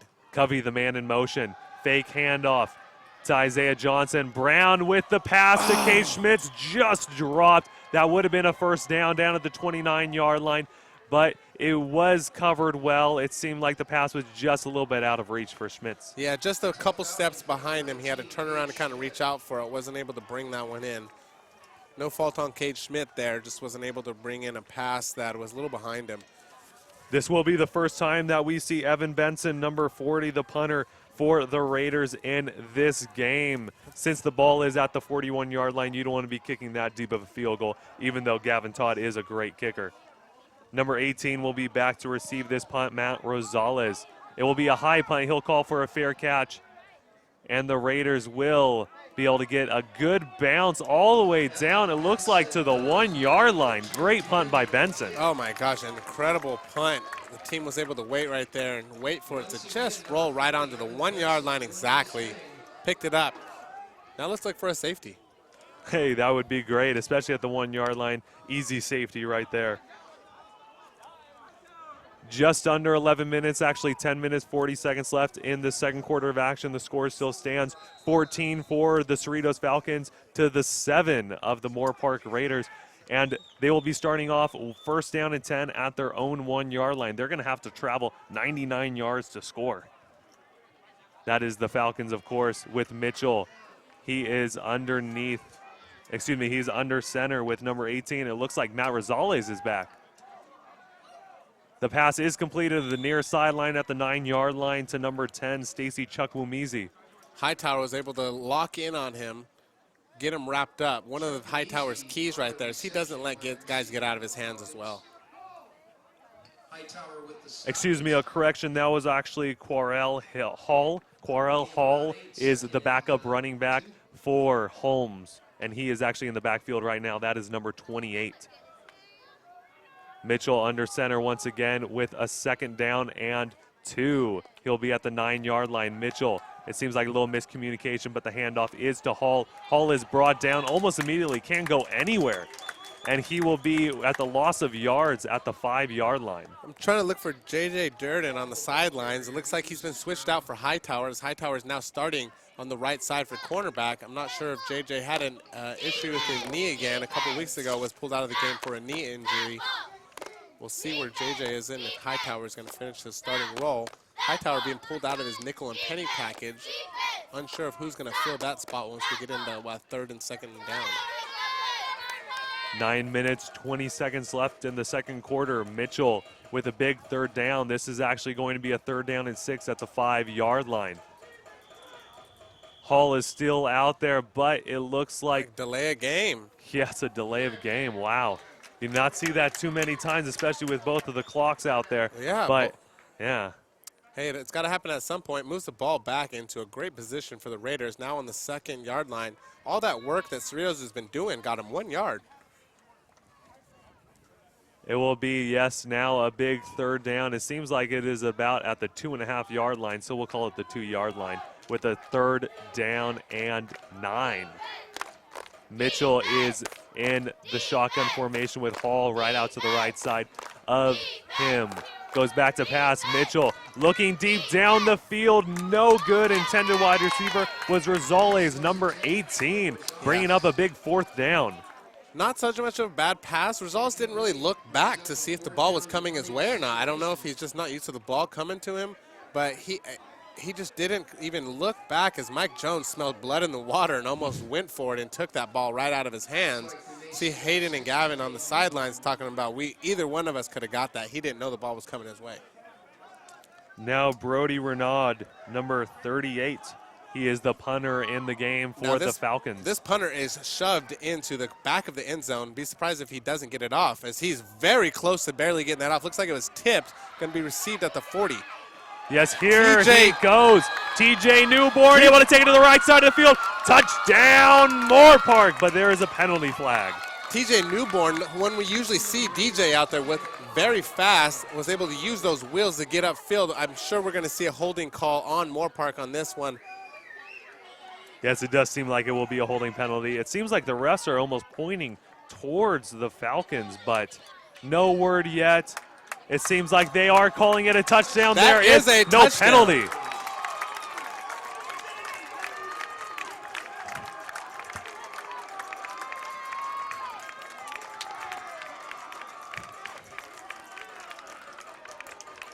Touchdown, Moorpark. There we go. TJ Newborn with his touchdown. I got to check and see if that TJ's first touchdown of the year. That was a personal foul on Cerritos, hands to the face. Yes, wow, that was a great return by TJ. He just used his speed on actually the close sideline. The near sideline, able to just take it up there, able to break away from all the defenders and get that touchdown, just tiptoeing down the sideline. Gavin Todd will now be there to attempt the extra point PAT. The score stands 13-14. That will be TJ's second return touchdown of the year. Wow, 2 already. Gavin Todd, kick is up, the extra point, and it is good. The score stands 14-14, all tied up in this matchup. So that was the difference last week against Ventura. They were not able to score on turnovers like that. If you can get that scoring on a turnover, you're going to win 99% of the time. Yes, you will, and we'll actually take this time before the kickoff to thank a few of our sponsors here at Moorpark College Football. The Los Robles Hospital and Medical Center, well within reach. Moorpark Center for Dentistry. At Moorpark Center for Dentistry, we care about our community as much as you do. And W.J. Saunders Agency of Nationwide. Nationwide is on your side. So with the score still being 14-14, all tied up with 8 minutes, 50 seconds left in the second quarter of action, which will be the first half. There will be a close kickoff, it seems, by the penalty. They will be kicking off the ball at the 50-yard line, so don't be too surprised if it goes in the back of the end zone.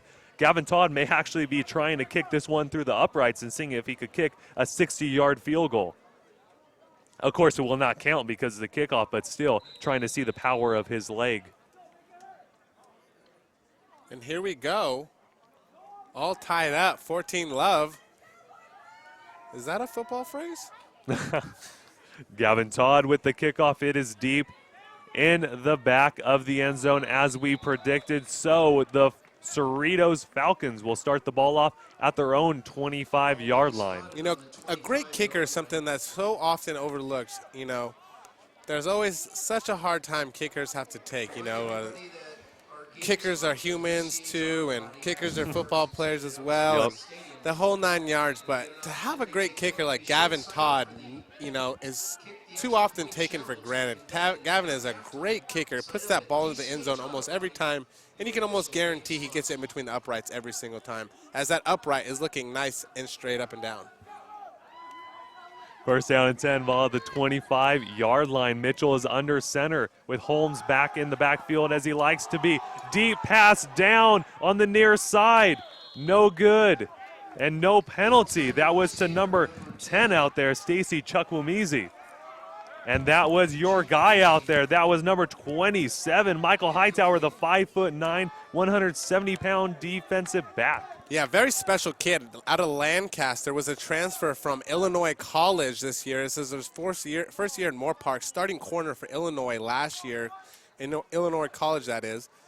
Moved over to Moorpark, is really fitting in with his squad here. Loves the crew. Grew up playing with a couple of these guys from right here out of Lancaster.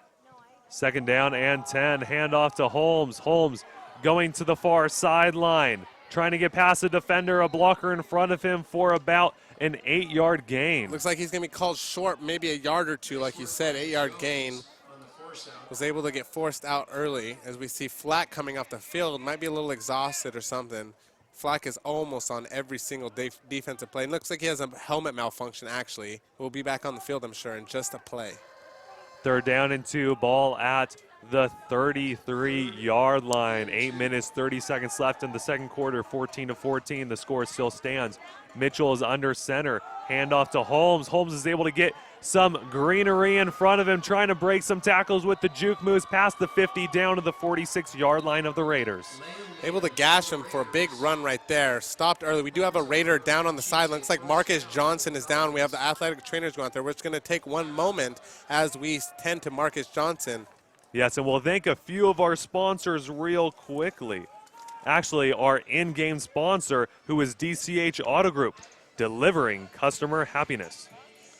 Conoco Oil of Mac Valley, still locally owned and operated since 1950. And finally, Peach Hills Soils were dedicated to mastering the art of landscaping. It seems like he is down on the field, maybe a leg injury, because most of those leg injuries are usually very detrimental. So we are going to take just a few moments and have a few more messages from our sponsors. Yeah, he's getting his way back up right now. It looks like he just needs a couple seconds. You know, sometimes they just kind of get hit in the wrong spot and they need a second to breathe, or, you know, have a cramp or something that's really not too detrimental. But as they pick up Marcus Johnson, he's going to walk himself off the field as the crowd claps for him getting off. And he is definitely holding his kind of groin area, as he may have pulled something. Hopefully nothing too serious. Yes, that's actually good. I thought that he would be out for a lot longer than that, but he is back and walking, so great to see him. That groin area is a very common injury in the sports field, tearing the groin, anything like that. Not good to see. First down and 10, ball at the 46-yard line of the Raiders. Falcons ball, 8 minutes and 15 seconds left. Mitchell is under center, with the big tight end being the man in motion, number 16, Elijah Rogers. Mitchell rolling out to the right, throwing from the 50-yard line down the field to number 2, one of their main men, all the way down to the 6-yard line. That was Landon Jones, the wide receiver on the play. He was able to get away from Hightower on that one as they crossed the field. Hightower couldn't keep up with him as he kept cutting on him, was able to get that inside and let Nick air it out to him, get it downfield. Yes, that was a nice pass, a little bit of lapse in coverage, but don't be too worried. These Raiders defense will come back in the red zone. It will be a first down and goal at the 7-yard line. Mitchell is in shotgun, Holmes in the backfield. On the far sideline, we have Gasser. On the near sideline, we have a few wide receivers who actually get the ball passed to him. There is a block on the play from Landon Jones, but number 18, Matt Rosales, was the wide receiver. It seemed like it could have been a holding penalty, but the ball will be placed at the 1-yard line. Hightower was able to save that touchdown, as we saw right there. Big play right there, not letting the touchdown in. We'll see if that goes to help out later. If they can make a stop here and force them to hit a field goal, that one play could be looked at later on as the saving point of the game. There will be a second down and goal. Ball right at about the 1-yard line. 7 minutes, 30 seconds left in the second quarter. They are in their goal line stance, both of the teams. Handoff to Holmes. Holmes stopped at about the 1-foot line. Very good job by the defense, really kind of stop it or plugging those holes, not letting Holmes, who's having a great game already, get through that line. One more stop right here, and that play I talked about with Michael stopping them at the 1-yard line is really going to show to be worth it. Yes, now a third down and goal, basically at the 1-yard line. I guess we could call it the 1-yard line, even though the football is a little bit closer. Mitchell is under center.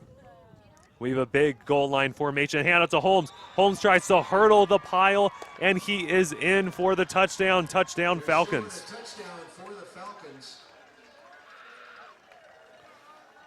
It seems like he just kind of jumped over that defensive line. He had a lot of height underneath him. He got up in there, and you could see his legs almost higher than most of the guy's head.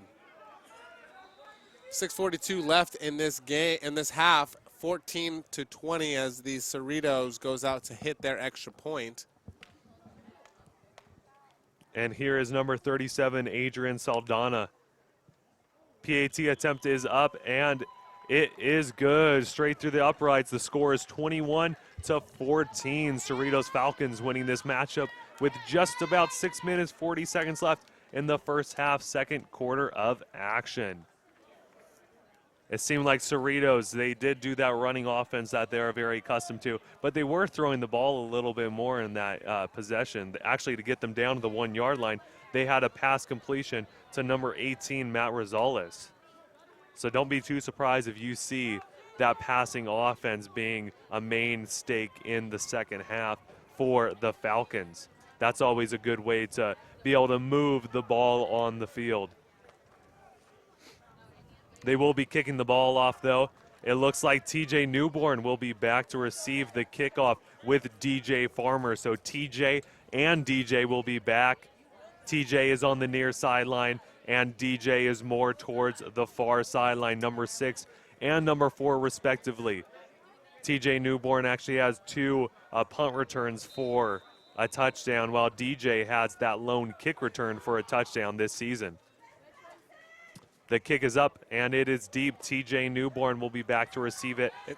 If TJ can take this one back again, use his speed. He's got some gaps right here. Looks like he's getting around a couple defenders, bouncing to the outside. This will be 101 yards if he's able to take it back, but he's not able to take it back all the way. Pushed out of bounds at the 45-yard line. Great field position in Cerritos territory. Great run back by TJ on that one. And yes, they will be placed at the 45-yard line. Great field position.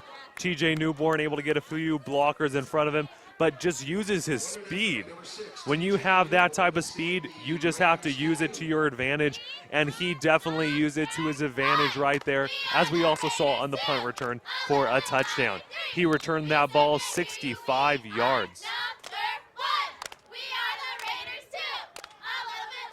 Cato Brown is in the shotgun position. We have that big formation once again with the linebacker, number 42, Mark Martin, in the backfield.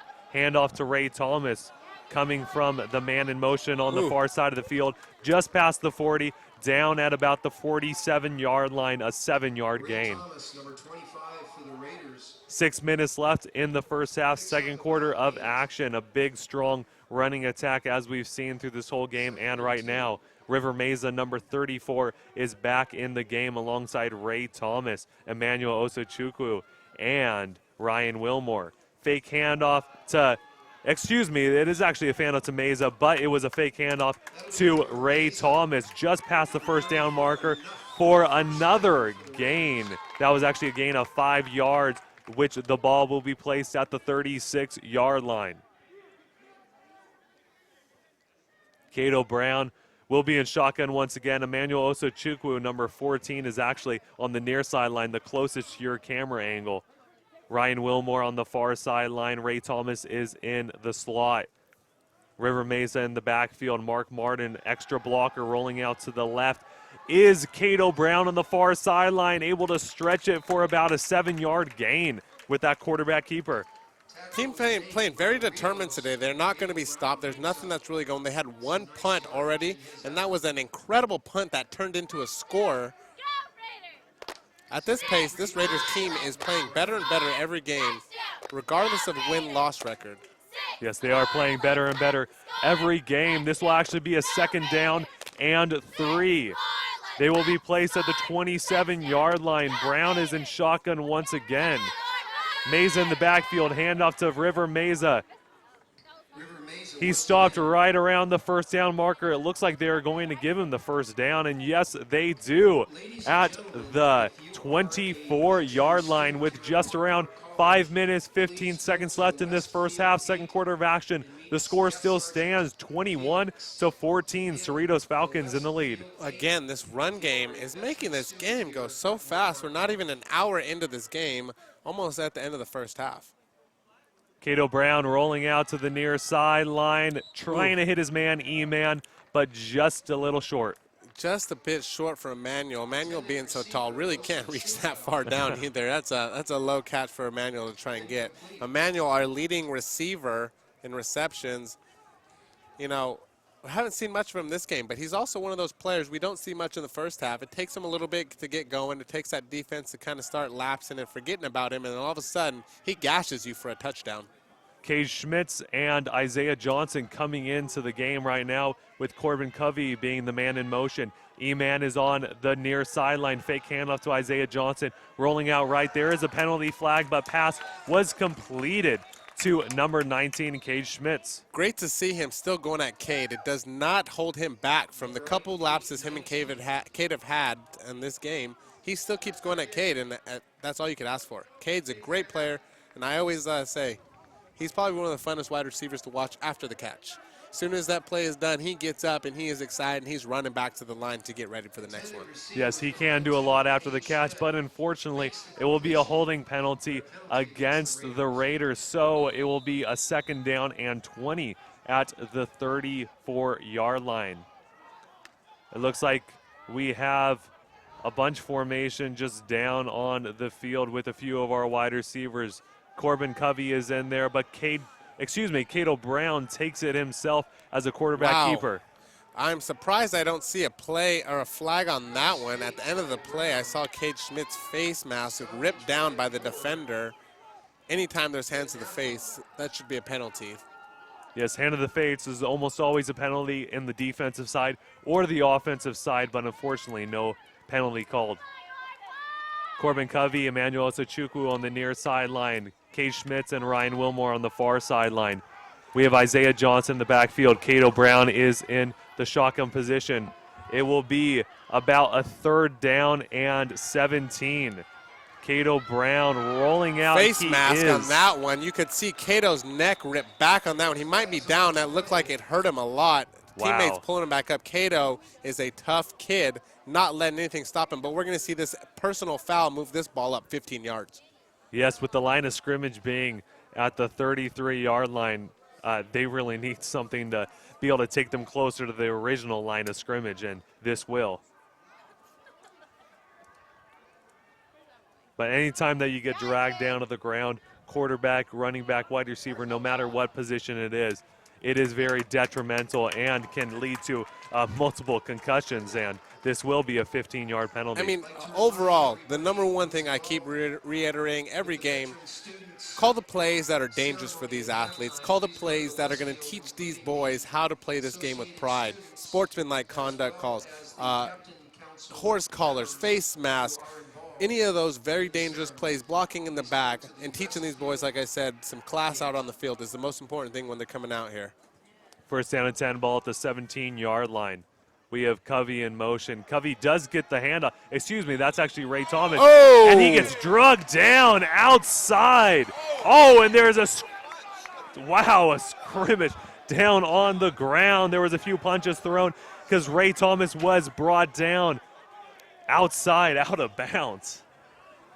That was too much. Sometimes plays go a little bit later than they're supposed to. That one went far too long.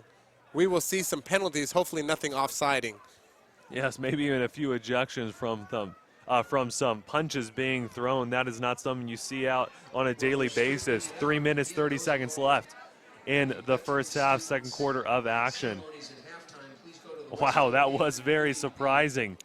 As you saw, Ray Thomas being drugged out onto the track. Yeah, slammed onto the track. Obviously, if you're that far out, you need to.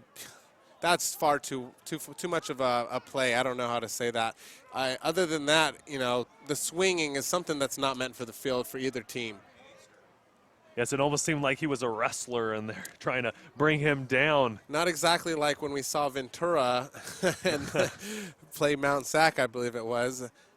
And the referee was the recipient of a punch that time. That player was ejected and not allowed to play football anymore in 3C2A action. Yes, and not too surprised, especially when you go after a ref. No, definitely not. Luckily, nobody went after a ref. Yes, there will be a late hit against the defense on Ray Thomas. Personal foul, fighting, ejection number 20 white. Dead ball, personal foul, offense number 78. Ejection from number 20, Daniel Moore. He is a linebacker on the Cerritos Cerritos College Falcons. That was a 6'3", 230-pound sophomore out of Long Beach Wilson High School, and he is ejected from fighting. He was the one that we saw throw the punch. One thing that I'm never sure of, and I've seen it on the football field, I've seen it here, why are you punching somebody with a helmet on? I know, you think that would hurt a little more for you than it would for them. Yeah.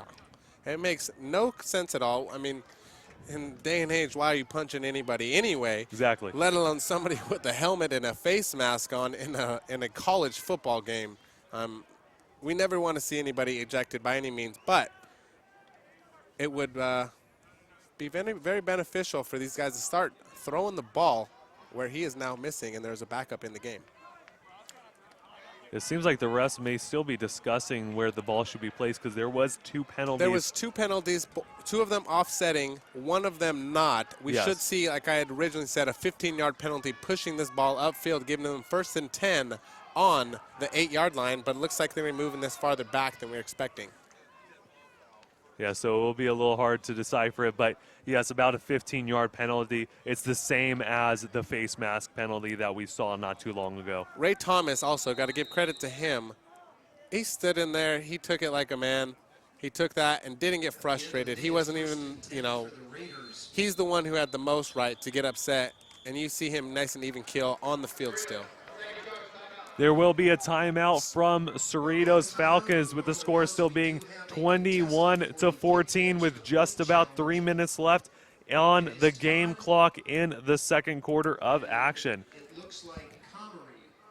We will be back in just a few seconds with a word from our sponsors. Let us celebrate innovations that propel our species forward. The crescent wrench, the chainsaw, the labradoodle, and steam. Steam harnessed to liberate the flavor of premium carved turkey and cheddar cheese before a culinary coronation of peppercorn ranch and pepper bacon. Give a man meat, and he can make you a sandwich. Teach a man to use a steamer, and he can make you a sub fit for a firefighter. Firehouse Subs, the hero of all subs. Hello, everybody. Welcome back. That was just a timeout break from the Cerritos Falcons as the refs still try to figure out where the ball should be placed. The original line of scrimmage was at the 18-yard line because of that face mask penalty. That was a 15-yard penalty. It seems like the two penalties that Cerritos had offsetted the one of Moorpark, because this should be a bigger loss. This should be a bigger gain of yards for the Raiders, but they will still be placed at the 18-yard line at a 1st down and 10, with Cato Brown handing the ball off to Isaiah Johnson, who is brought down for a 1-yard gain at the 17-yard line. I think that was a little bit of surprise to not see the ball move further up, especially on a fighting penalty. Yeah, exactly. I know we had a dead ball penalty on our side as well, but it should have been a nice 15-yard move right up the field, and it wasn't. It was about a 10-yard jump. Now it'll be a second down and 9, ball at the 17-yard line. Brown, a little misdirection play with Isaiah Johnson, who brings the pile all the way down and just keeps going. Wow. That is who Isaiah Johnson is right there. If you have any idea who he is, that is the epitome of how he plays. I thought he was already down on the ground. He looked down 2 yards before the first down and drove it an additional 10 yards after that. Yes, wow. The ball will now be placed at about the 3-yard line. That is a ridiculous run. Feed Juice. That's what they call him. He's Juice on the field. They think of him like OJ down there. They said feed Juice. 1st down and goal at the 3-yard line. They're feeding him once again. That is Isaiah Johnson, but he's still not down. Yes, he's still trying to carry that pile. 99% of the time, when the whistle is blown, Isaiah is still standing. It's because the ball isn't moving anymore, and he can't go down, but can't go forward anymore because there's about 4 or 5 guys in front of him. Yeah, 6'8", 208 pounds. It's hard to stop that man. They will be at the 2-yard line now. That was a 1-yard gain. So a 2nd down and goal at the 2 with 1 minute, 55 seconds left. So just under 2 minutes left in the second quarter of action. One more time. Isaiah Johnson, touchdown. Touchdown, Raiders.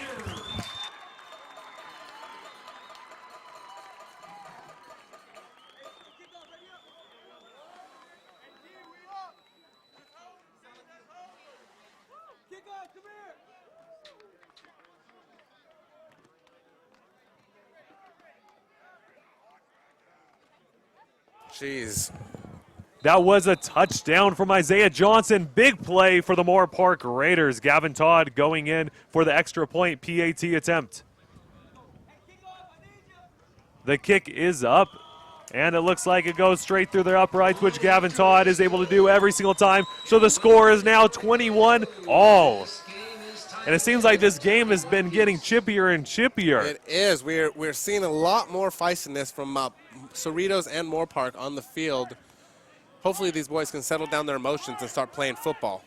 Yes, that is definitely what this is all about, playing football. Of course, it is all about fun, and I mean, it's all about winning, of course. You want to win, but it should be a little bit more about fun. You know, you want to have a Absolutely. good time, not injure anybody, and with, punches being thrown and tackling out of bounds, that kind of takes away of that fun Absolutely. part of the game. Number one, don't forget, this is a game, and we do it for fun. Number Yes. two, we always want to win.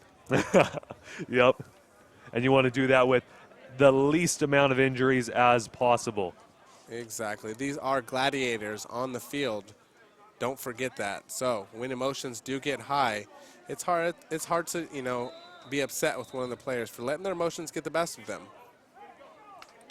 Jonathan McKee, number 21, and number 30, Anthony Carswell, back to receive the kickoff after the touchdown from the Moorpark Raiders. Gavin Todd is getting ready to let it fly.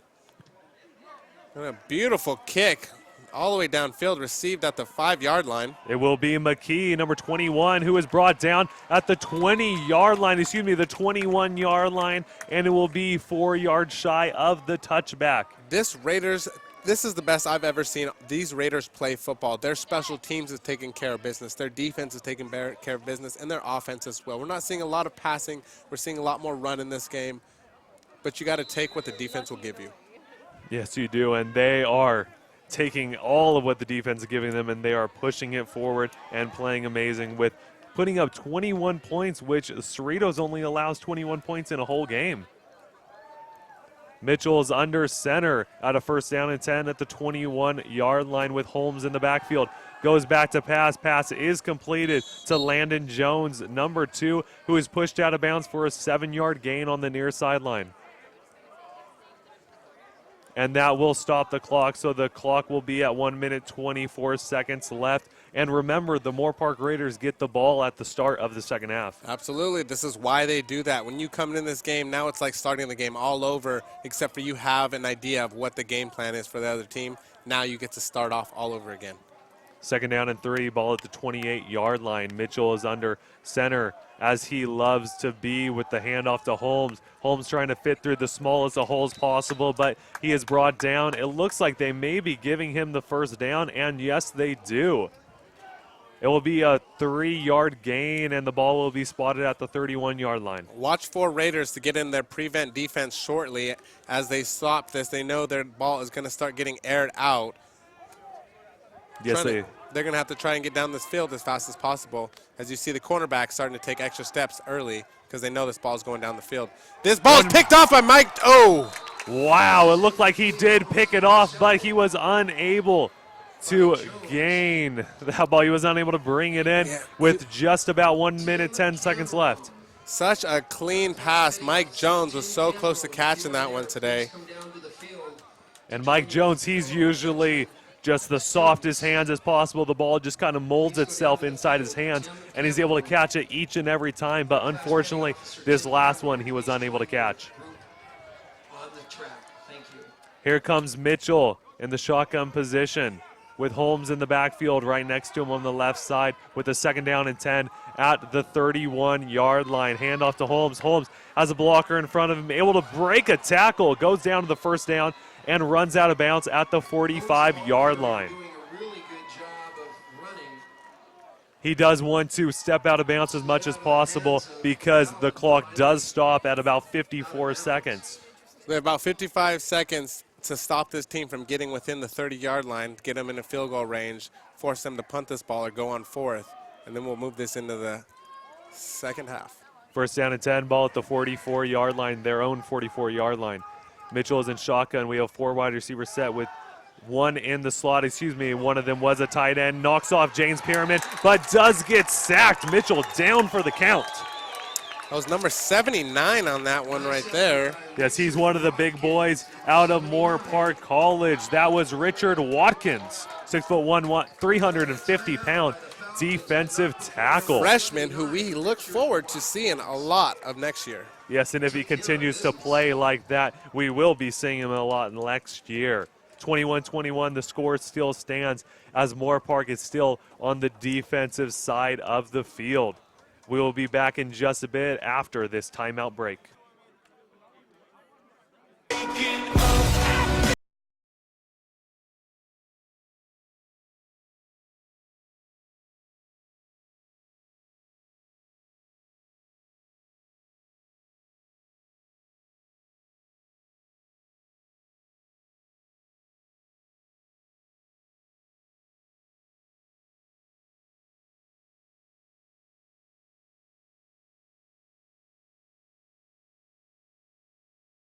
We are now back from this timeout break with about 44 seconds left in the first half, second quarter of action. The score still stands 21-all. And the Cerritos Falcons have the ball at the 40-yard line. There was a loss of 4 yards on the sack, so Mitchell will be in the shotgun position to start this second down. We have Holmes in the backfield, a 3 wide receiver set with one you see the nickel tight package end. out there right now as they're going to try and shut this prevent down. Holmes gets the handoff, tries to make a spin move, but Brett Herron is there for the tackle, number 32, linebacker of the Raiders.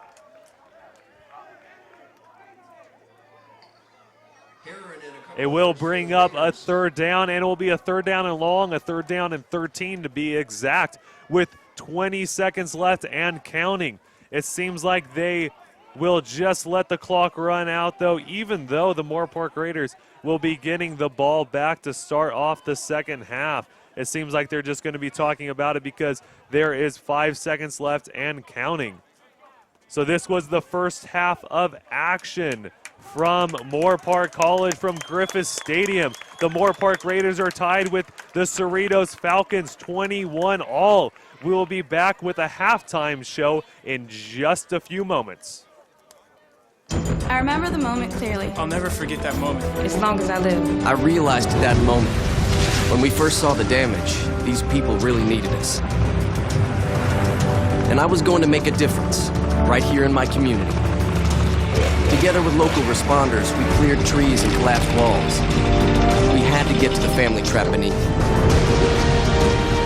As a citizen soldier, I made a difference. Be there for your community at NationalGuard.com. A firefighter's duty. Fighting fires, rescuing citizens, performing copious kettlebell exercises demands a daring degree of readiness. A degree of readiness achieved eating fulfillingly flavorful firehouse subs. With premium carved meats and cheeses steamed to tasty magnificence, then piled onto toasted rolls. Is your footwear connected to your pants? No, it's not. Because you're not a firefighter. But you can be ready like one. Firehouse Subs, the hero of all subs.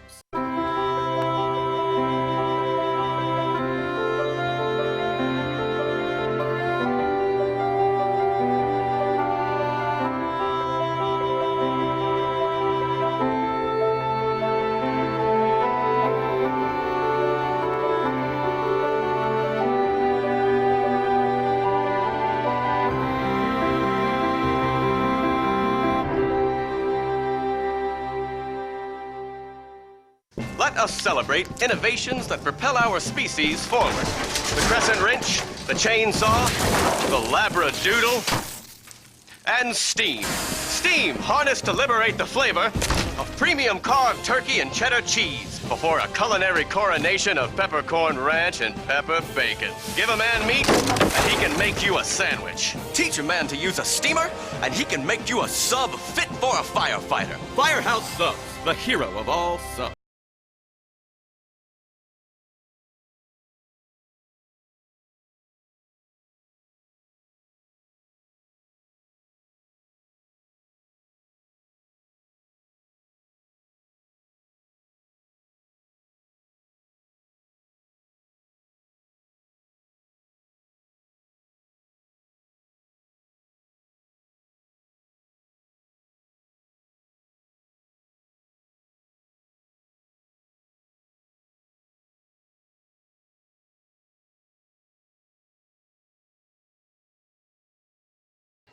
The home of the brave. This afternoon, the Associated Students in Moorpark College Athletics would like to salute America's heroes and acknowledge the service of all U.S. military veterans that have served our country proudly. If there is anyone with us today that has served in the armed forces, in the stands, would you please stand and so be recognized for your service? Anyone with us today, please stand and be recognized for your service.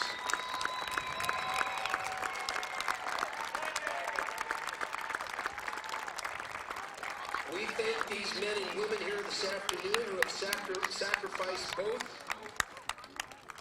for our nation's freedom and our way of life. Thank you, veterans, for your service to America. And at this point, will everyone please stand and remove their caps to honor America as our own Moorpark College student Hope Neese sings God Bless America.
Moorpark College student Hope Neese.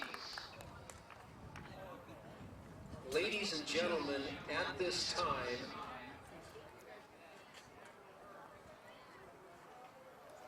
we would like to welcome the president of Moorpark College, Luis Sanchez, who will say a few words.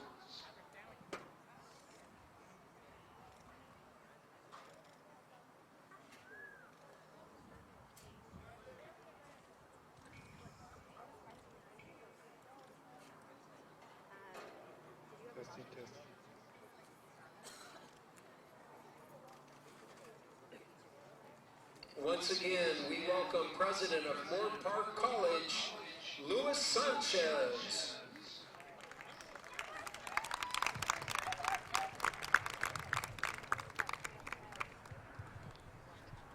It's my privilege to welcome all of you to our beautiful stadium today to cheer for our football team and wish the best of luck to both teams, and especially to honor the veterans that have sacrificed for the preservation of our great nation, this nation that I love, dedicated to the twin ideals of liberty and justice. And I know that as millions of Americans go to the polls on Tuesday, we're somewhat of a divided nation at this moment in time. But I find comfort that the nation has been divided many times in the past, and that there is much more that we have in common than that which divides us. And we are still committed to those twin ideals of liberty and justice. I don't know of anyone whose words would be better for today's occasion to honor our veterans than the words of Abraham Lincoln as he dedicated the cemetery at Gettysburg, where a great battle had taken place that was decisive in bringing the Civil War to a conclusion, probably the greatest division in the history of our nation. And here are his short words, which console us today. 77 years ago, our fathers brought forth on this continent a new nation, conceived in liberty and dedicated to the proposition that all men are created equal, and we would add today, and all women as well. Now we are engaged in a great civil war, testing whether that nation or any nation so conceived and so dedicated can long endure. We are met on a great battlefield of that war. We have come to dedicate a portion of that field as a final resting place for those who here gave their lives that that nation might live. It is altogether fitting and proper that we should do this.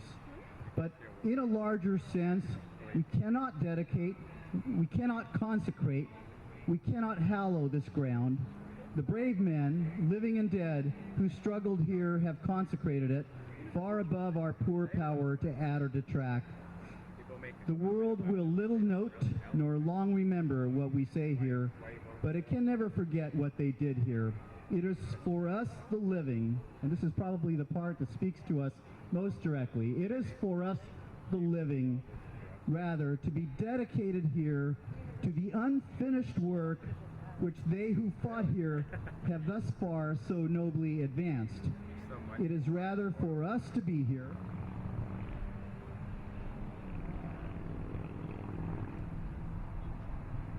dedicated to the great task remaining before us, that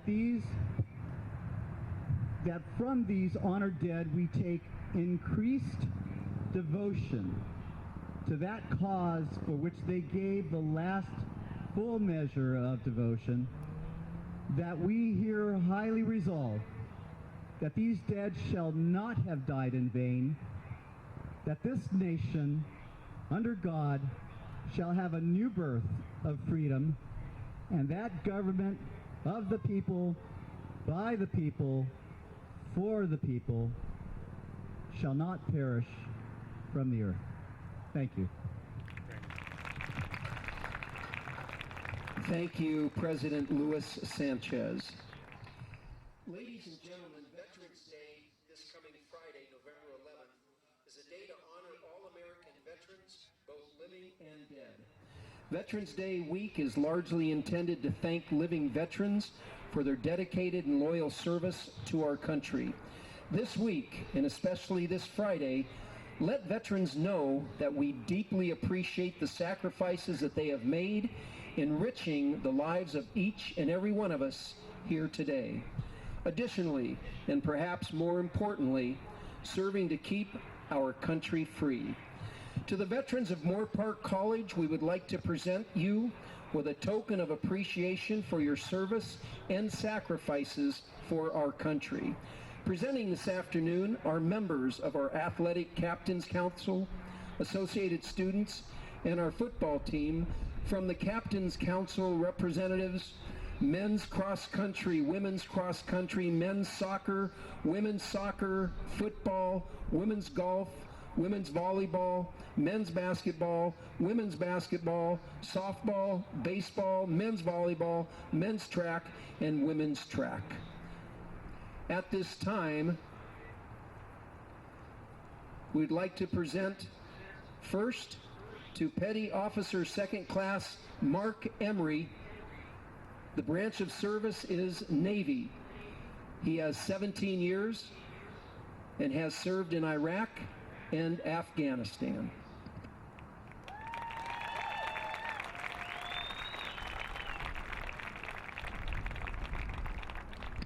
Next, we have Corporal Manuel Tahita, Marines, 4 years of service in Iraq.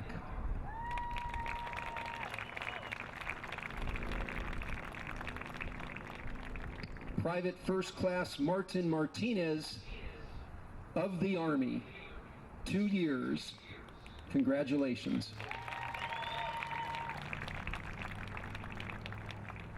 Staff Sergeant Joe Bailey, Marine, 12 years of service. Thank you.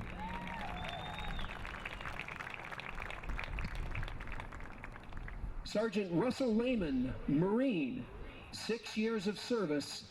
Thank you.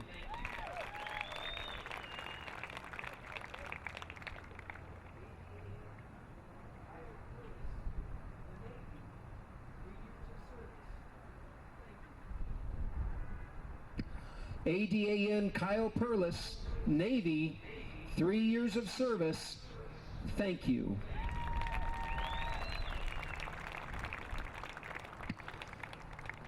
Corporal Stephen Brocky, Marines, 5 years of service in Afghanistan. Thank you.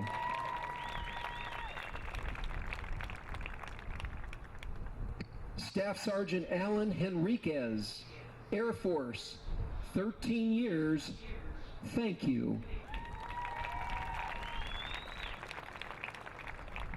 Sergeant Eric Tremblay, the Army, we thank you. And finally, third class Petty Officer Tim Cameron, the Navy, 4 years, we thank you. A very special thank you to Robert C. Felix, Staff Sergeant, United States Air Force, retired military veteran and coordinator of Moorpark College Veteran Services, for his help in planning this event. Let's all give every veteran a thunderous round of applause for Moorpark College's veterans and all veterans who have so proudly served our country. Thank you, gentlemen and ladies.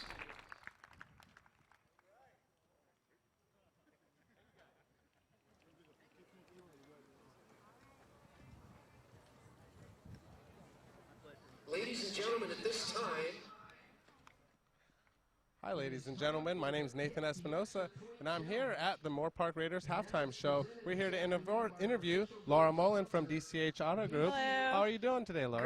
Great. It's great to be here today. Yeah, excellent. Well, we're having a great game today so far. Beautiful Beautiful weather. weather. You can't ask for anything better in Moorpark right now. Usually it's a little windy or too hot. It's just right now. You can't ask for anything better. Tell us a little bit about what you're doing out here for the boys and what you've got for us. Well, we're a corporate sponsor. We've been doing that for a couple of years now. We really appreciate Moorpark Athletics, and we have locations all the way from Santa Barbara through Thousand Oaks, our newest locations in Fort of Thousand Oaks. And so we brought some cars out today. We have a kicking contest. We're going to try to give away an Apple Watch. So we're just really excited about local college athletics and really excited to be able to participate with you guys. Excellent. Please tell me more about this kicking contest that you're talking about. So we're doing an opportunity to kick an extra point. So we let people sign up through the first half, and they'll get 3 attempts. And if they kick the field goal, then we have an Apple Watch for them and some other swag from our local stores to be able to just thank them for coming out today and participating in the game. Makes sense why all the cornerbacks and wide receivers were hitting field goals right. before the game. Practicing. I had no clue why the kicker wasn't even practicing today. Excellent. I'm glad. When are we going to be doing this? So actually, I think they're doing it right now. They're doing it right now. There we go. We have these guys setting up. I'm excited to watch this right now. Other than that, is there anything else you want to add to tell the fans about DCH, or anything we want to bring to Well, them? we're your local auto dealer. We have, like I said, we have our locations all over Ventura County, and we just provide an experience that is unlike any other. So we're just really glad to be able to participate with you as you either maintain the car that you currently have, help you find a new car, and we've got great and friendly staff all over all of our locations. So we'd love to have you guys stop by and see us when you need something. Excellent. Thank you so much. And again, we can't appreciate it enough coming out here and bringing it. Please let everybody at home know where they can get a hold of you, or maybe even get in contact with you to get a new car themselves. Absolutely. So my name is Laura Mullen. I'm the Marketing and Community Relations Director, and all of our locations, you can find us at DCH Auto Group or DCH store of your choice, Simi Valley Toyota, for instance, and you can find us that way. We'll be happy to serve you. All right. Well, thank you so much. We're My getting ready. pleasure. Our first kickoff is about to go off. We might as well watch it together and see what Right. happens See if here. he can make it. Here he goes. He's counting it up. It looks like he's done this before. Throws the kick. Oh, and he nails it right between the uprights. Oh, very good. So I got an Apple Watch to give away. There we go. Excellent. Well, again, thank you so much, Laura. Our we pleasure. Really appreciate you coming out yeah, today. thank you. Have a wonderful Thanks, evening. you Thank too. Good luck. Thank you. I remember the moment clearly, I'll never forget that moment. as long as I live. I realized at that moment, when we first saw the damage, these people really needed us. And I was going to make a difference, right here in my community. Together with local responders, we cleared trees and collapsed walls. We had to get to the family trapped beneath. As a citizen soldier, I made a difference. Be there for your community at NationalGuard.com. A firefighter's duty. Fighting fires, rescuing citizens, performing copious kettlebell exercises demands a daring degree of readiness. A degree of readiness achieved eating fulfillingly flavorful firehouse subs. With premium carved meats and cheeses steamed to tasty magnificence, then piled onto toasted rolls. Is your footwear connected to your pants? No, it's not. Because you're not a firefighter. But you can be ready like one. Firehouse Subs, the hero of all subs.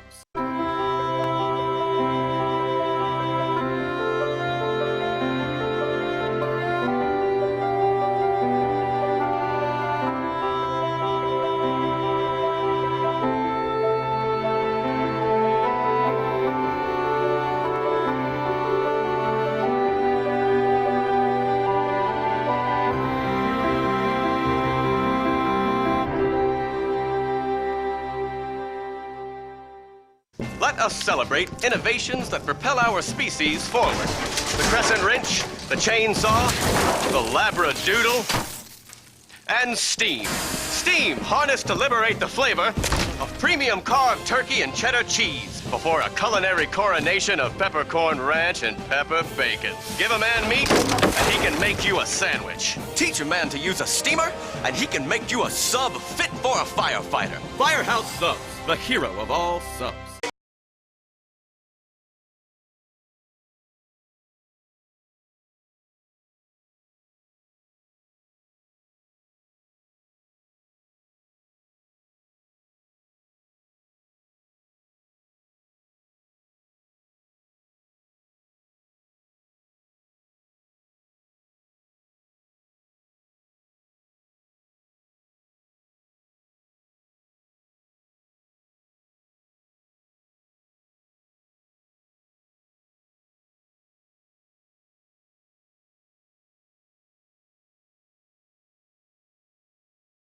Standards for unfettered flavor. Smoked in a smokehouse for no fewer than 16 hours. Then married to cheddar and steamed to unparalleled palatability. It's a man's needs reinterpreted by a man's man. A fireman. Recharged and ready to roll. Firehouse Subs, the hero of all subs. Hello, everybody. Welcome back to our coverage of Moorpark football. We are here at Griffith Stadium, beautiful Moorpark, California. Once again, my name is Ryan Ketchum, play-by-play commentator alongside Nathan Espinoza, the color commentator analyst for today's action. The score stands 21-all at the start of the second quarter. You probably noticed that during halftime, there was a halftime interview, but we did miss the halftime show. We thought it might have been a little more important to be able to focus on our service members who live, breathe, and die for us overseas and protect us on a daily basis. So once again, we want to extend our full support and thanks to all of you service members out there if you are watching and anybody who has been at the game.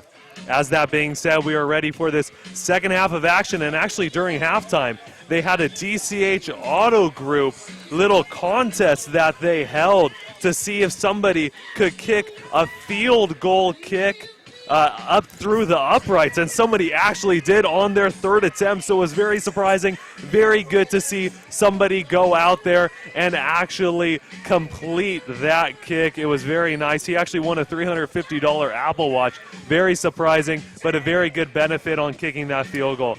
And it's actually kind of funny because I know you, Nathan, both of us were kind of joking around. There was that extra point field goal attempt that he was able to kick through, and Gavin Todd, right when he comes out, he starts attempting 40-plus yard field goal attempts. Yeah, you know, we watched this guy go out there, and he looked like a big, nice guy. He looked like he had done this before once or twice. He walked out there, barely made it over the upright, and unfortunately, he, barely squeaked in and got his Apple Watch. Gavin Todd walks out right behind him to warm up and starts nailing him from 35 yards longer and about 20 yards higher than him. But that's also why he is our kicker, and he is out there putting it in for us today. He is going to be working his way out. Now our Raiders are going to be receiving in this second half. They did defer in the first half, have to kick it off, which is their preference because now the game is tied 21-21. Neither team has an advantage over the other besides Moorpark getting to start the ball in the second half.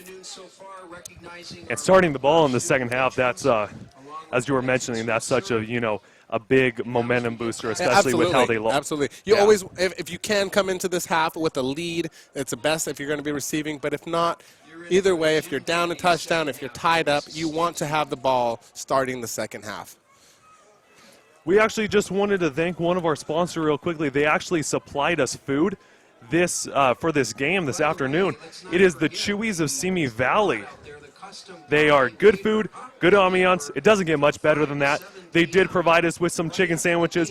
Much appreciated. They were very tasty and kept us fueling through this game. Don't forget about the buttermilk ranch on the side that helped pair perfectly with that barbecue chicken sandwich. Hey, ranch and barbecue sauce, that is a match made in heaven. It's like spaghetti and meatball. Yes, it is just like spaghetti and meatball. Or for you Big Daddy fans, a lamb and tuna fish. Ready for this kickoff. Back to receive TJ Newborn instead of DJ Farmer getting this kickoff return. TJ is able to turn on the boosters. A few blockers in front of him, tries to make a juke move past the 30-yard line down to the 34, and there is a penalty flag on the field. Great run by TJ. He's had a heck of a game already returning balls. One of them for a touchdown, another one for about 50 yards, and that one he brings back is about the 35-yard line. He has got the Jets on today. We'll see him all game. Yeah, what's up with this? He comes in, gets a punt return for a touchdown, then takes a kickoff return past the 50-yard line. Now he gets it past the 30, and there is a penalty against the other team. Against the Falcons, it was a face mask penalty, so he was brought down past that 45-yard line. So great field position. He will be at the 44-yard line. That's where the Moorpark Raiders will start off with a first down and 10. Cato Brown will be in the shotgun position.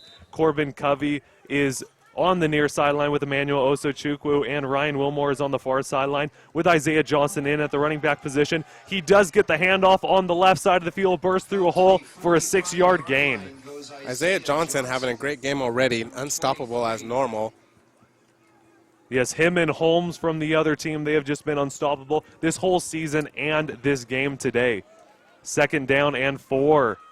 They are placed at the 45-yard line. Another handoff to Isaiah Johnson from Cato Brown, able to get through a big hole, takes on 3 defenders and brings it down past the 30 into the 29-yard line of the Falcons. Gashing this defense over and over, Isaiah Johnson is. And he stays on the field. Don't be surprised if he gets this thing again and takes it up for another first down, putting him in the red zone. First down and 10 at the 29-yard line. Brown is in shotgun. 3 wide receivers set, 1 in the slot. That's Covey. Handoff to Isaiah Johnson, but he is brought down for a 2-yard gain at the 27-yard line. There is just around 14 minutes left in this third quarter of action. Again, we're seeing that package with Mark Martin, a linebacker, on the field for offense, setting up almost as a running back, but we know what he's doing right there. He's playing blocker. Yes, he is. And Mark Martin has been terrific this game as you see him lined up in the fullback position. That extra blocking has really been helping out a lot, I've noticed, with the run game, as you see Isaiah Johnson take the ball right now.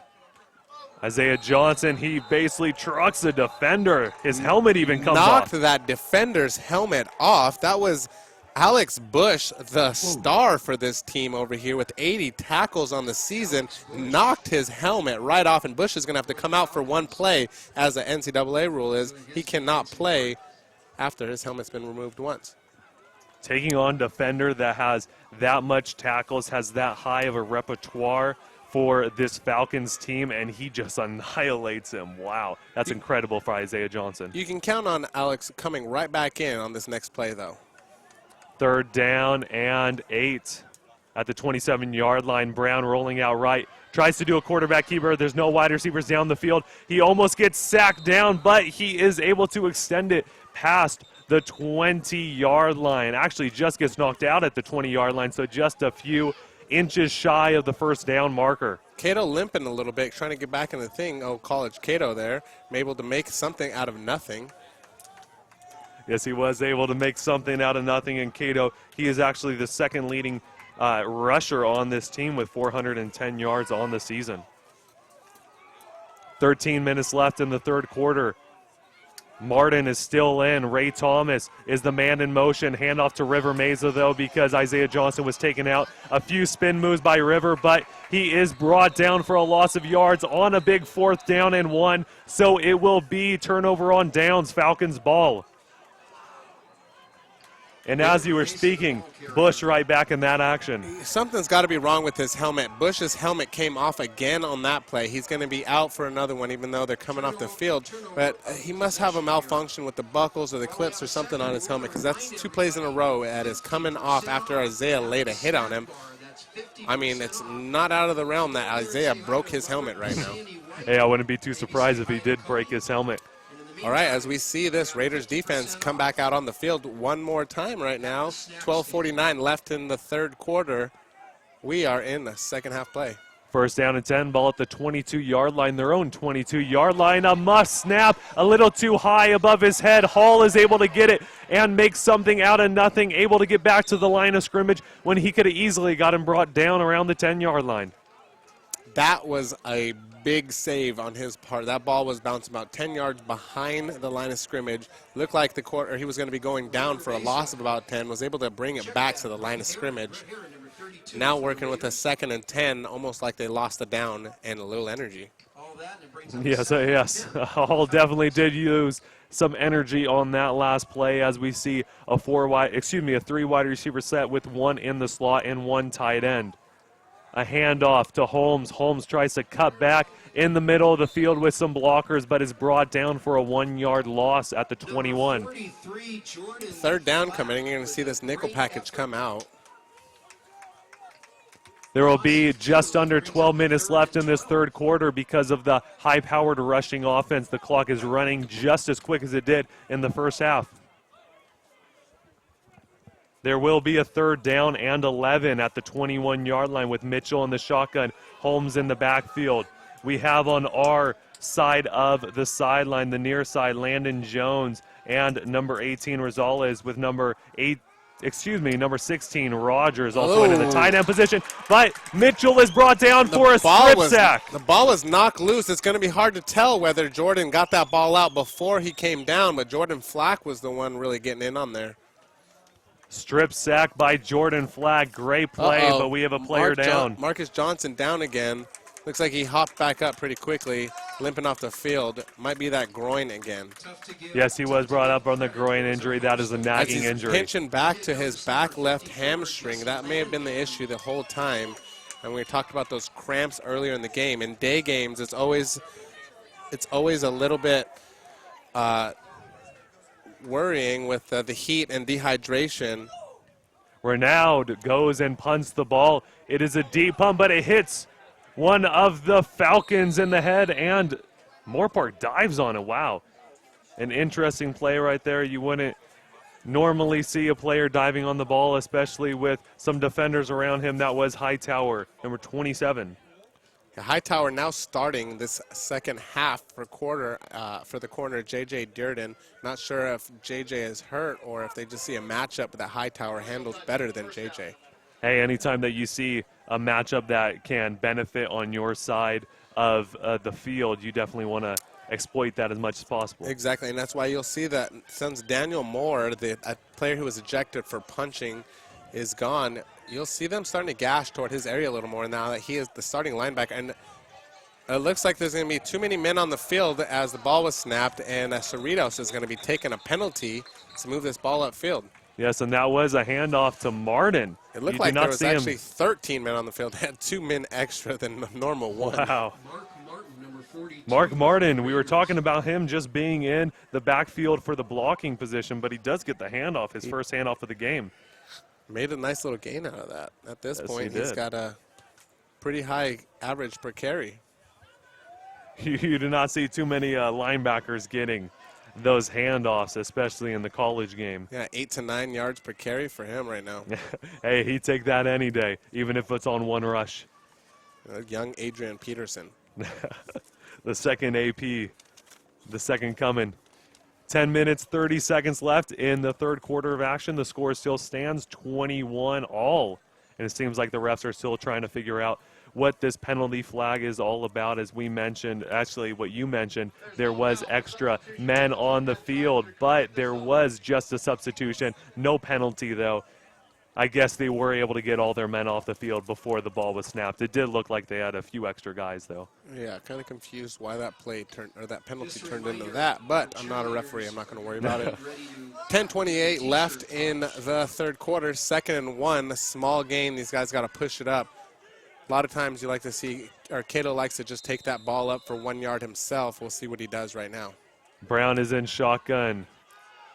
We have a few men in the slot, but he's brought down. That won't be a sack because he was running a quarterback keeper, but that will be a big loss of yards. Yeah, again, like I said, Cato likes to take that 1 yard sometimes just to get it up himself to make sure that he got it across the line. Wasn't able to get it on that one. Now looking at a 3rd and 5 as the Cerritos nickel package would come out to try and stop them from any type of pass attempt. Yes, this will be a big 3rd down and 5 at the 45-yard line. Wilmore is the wide receiver on the far side of the field. Handoff to Ray Thomas. Ray Thomas has a few blockers in front of him, goes head on to a defender, pushes him down, stretches forward for a 10-yard gain to the 35-yard line. Tyler Rios with a stop on him. Ray really laid, a hit on him. Kind of lowered the shoulders and drove through him. It looked like Leonard Fournette, number 7 of the LSU Tigers last week. Speaking of that, he's going to be taking care of Alabama today. Yes, a big game coming up later on tonight. This will be a big 1st down and 10 at the 35-yard line of the Falcons. Just around 9.5 minutes left in the 3rd quarter. Brown goes quarterback keeper. Martin is the lead blocker. Cuts back again. Another juke move, but he is brought down. It looks like there may be a face mask penalty, but he was brought down clean. That the refs call it as. That was actually number 5, Tyler Rios. Yeah, it looks like Cato was real feisty on that tackle as he tried to fight as much as he could coming down. May have twisted his jersey up on that one as the ref helps him with his jersey. Yes. And always with those twisted tackles, you get a little worried about horse collar or face mask penalties that could be called against the defense. Absolutely. Brown going back to pass. E-man with that bunch formation. Elso Chukwu goes down to the 25-yard line, but there is a penalty flag on the play with 8.5 minutes left in the 3rd quarter. Number 14, Emmanuel Osuchukwu. But that was Emmanuel Osuchukwu stretching down to the 25. Penalty flag is on the play. It looks like it will be against the offense, though. Another holding penalty gets back a 1st down from the Raiders. We have seen that a lot tonight. Cade is getting ripped today for holding. There is holding on every play. It's confusing why they're focusing on Cade so much. I haven't seen much of it personally myself, and I feel like I'm pretty good at catching those holding calls. Most of the time they happen. Nothing on that one positive for Cade Schmitz. Yes, now we have a big 2nd down and 10. Cade has the tendency of making up for his mistakes, though, as we'll probably see the ball or him. Great block by Cade usually. Brandon Knott gets the ball. That is actually a guy we do not see too many times on the field. He is 6'5", 185 pounds out of Wiley High School in Texas. Number 7 wide receiver. Almost looks like Brandon Ingram from the Los Angeles Lakers with that build. Not exactly a 7-footer, but he's got a very similar build to Brandon Ingram, that's for sure. Not too active on the team right now, but you can expect him, being kind of young, to be a very big part of this team next year. Yes, Emmanuel Osuchukwu, Corbin Covey, and Cade Schmitz on the near side. But Cato Brown takes it himself past the 1st down marker down to the 17-yard line. Stoppage by linebacker. Ryan Wilmore was also a wide receiver on the play, but he was on the far sideline with just about 7.5 minutes left in the 3rd quarter as they take it down to the 23-yard line, which will be just outside of the red zone. Here goes Cato Brown is in the shotgun. We have the 4 wide receiver set. Martin in the backfield. Covey gets the little pass. Oh! Hurdles a defender. Going down. Touchdown Raiders! If you did not catch that right now, that was NFL-esque as Covey leaped clear over the defender one-on-one to get the touchdown in. Wow! Corbin Covey. He just elevates. You do not see that too many times out of a college athlete, especially when you're 5'10", 190 pounds. As we pay attention to Covey, let's pay attention to his next move. He has the best hands on our team next to Ryan Wilmore, as he is the punt holder for Gavin Todd after he scores an amazing leaping touchdown. Wow, yes, you have to have good hands to be the holder. Gavin Todd, extra point field goal attempt is up. It is good. The Moorpark Raiders have a lead in this game, 28-21 in 3C 2A Northern Conference matchup between the Cerritos Falcons and the Moorpark Raiders. As we have a few moments, we are going to thank a couple of our sponsors for this game. Starting off with Boost Mobile. Great devices for the right price. UCLA Health. It begins with you. luminary photo. Photos today, memories forever. Firehouse Subs, the hero of all subs. And finally, California National Guard, what it takes, mind, body, and grit. I think everybody got a little excited on that one. The fans are going crazy. The cheerleaders are throwing stuff at them. Everyone is excited for Covey on that one. You don't get to see plays like that too often. It was a fantastic play by Covey. And you can expect that to be in his highlight reel going into his next college. Yes, and speaking about plays you don't see too often, I almost just saw a mom out in the crowd catch a T-shirt with an umbrella. Oh. It was almost like a Major League Baseball game as well, with fans catching those balls. You got to start bringing your glove to the game. Yes, you do. Gavin Todd ready for the kickoff. It is fielded by number 21, Jonathan McKee, who goes in the middle of the field, has a few blockers, able to cut back to the near sideline, but down around the 42-yard line. Oh, my gosh, I can't tell you how much I love that. I saw Gavin Todd chasing down and forcing himself into that tackle as they group tackled him coming down. Gavin said, I'm not letting anybody run this ball back on me, as the ref tells him, be careful next time. That was a little sketchy for a kicker. Yes, you do not see too many kickers going after those return men. The only ones that I can think of is Penn State, that big boy that's around 250 pounds. Let's not forget, Gavin Todd is 6'2", 200 pounds. He is not a little boy. Yes, he is not. When we have a first down and 10, ball at the 42-yard line. Mitchell has the handoff to Holmes. Holmes able to get some speed away from the defenders, but brought down at the 39-yard line of the Raiders. Gavin Todd on the tackle right there was able to swing him around, but not sure before he was able to get the first down. Yeah, so that's a big first down. That was about a 20-plus yard first down to the 39-yard line, where they will take over once again with just under 7 minutes left in the third quarter of action. Mitchell will be placed in the shotgun position with Holmes to his right. We have Chukwuemezi out on the near sideline, but he goes to the other sideline to one of his main men, number 8. Wow, that was great defense from Mike Jones on Jacob Gasser. Almost had a highlight one-handed interception. Very upset with himself he wasn't able to bring that in, but nonetheless, incredible defense played by Mike Jones. Been getting better and better every game at his coverage. Imagine what the crowd would have done if he had a one-handed interception after Corbin Covey hurdles a player.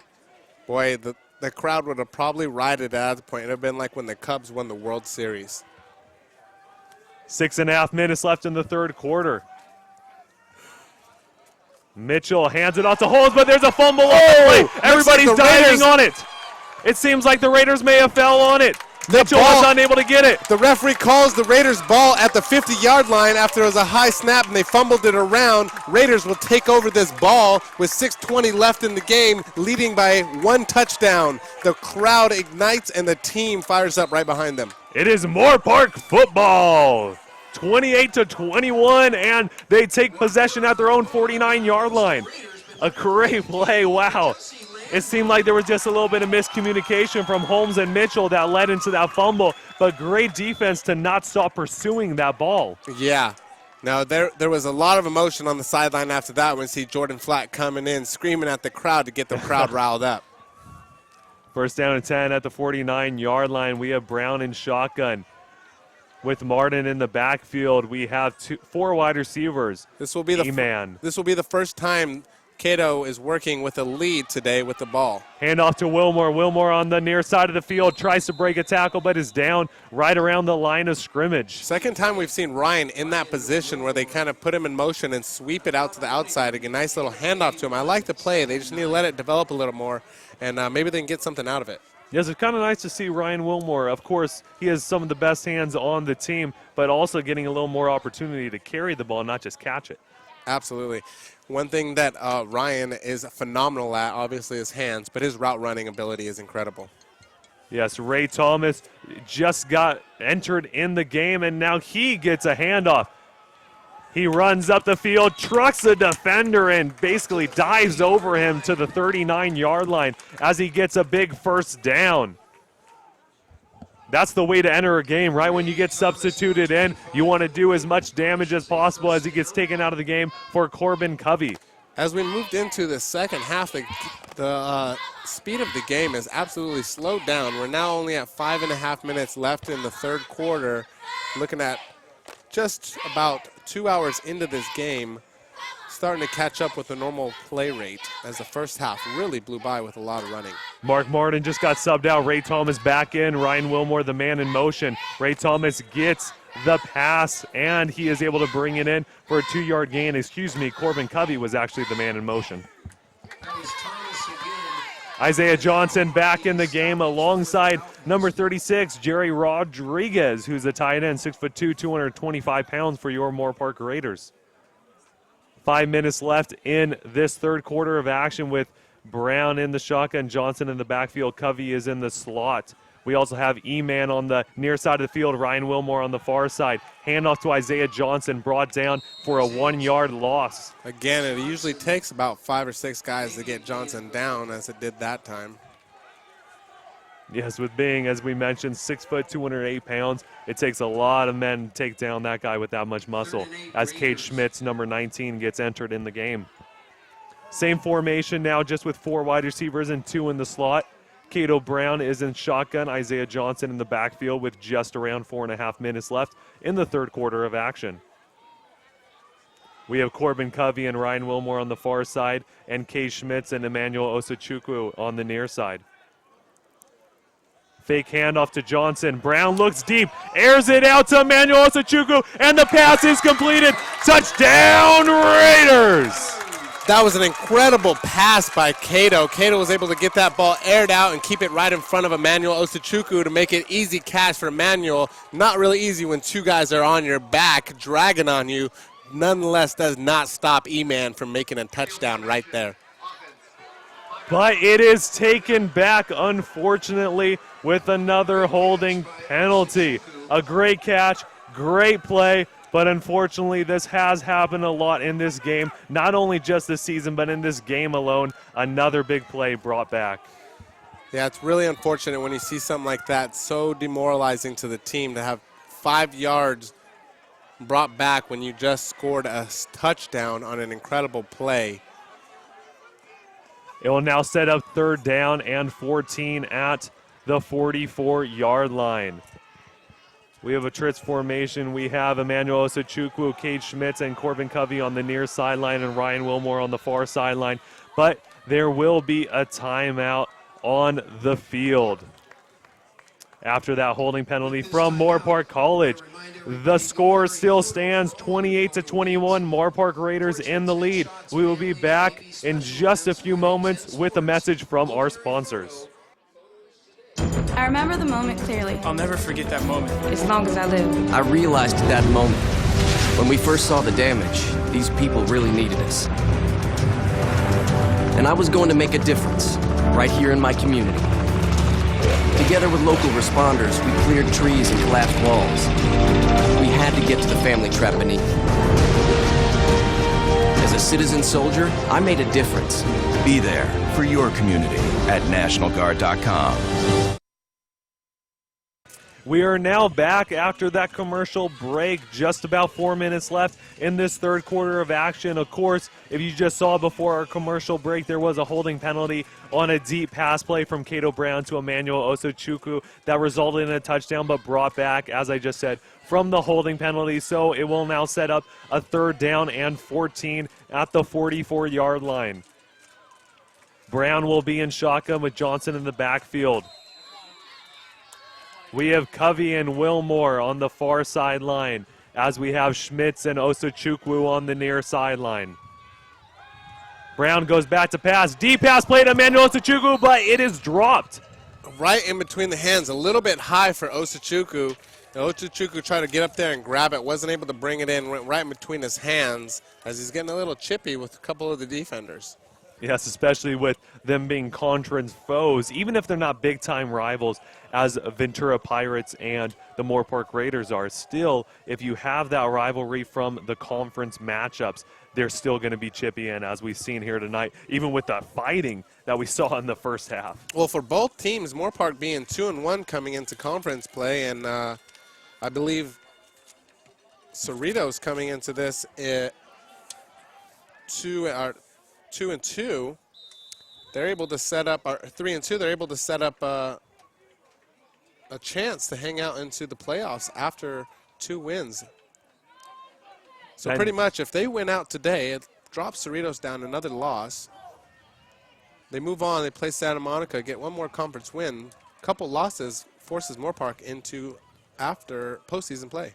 Yes, there still is some chances after we saw Benson with a deep punt that took a Falcon bounce to the 15-yard line.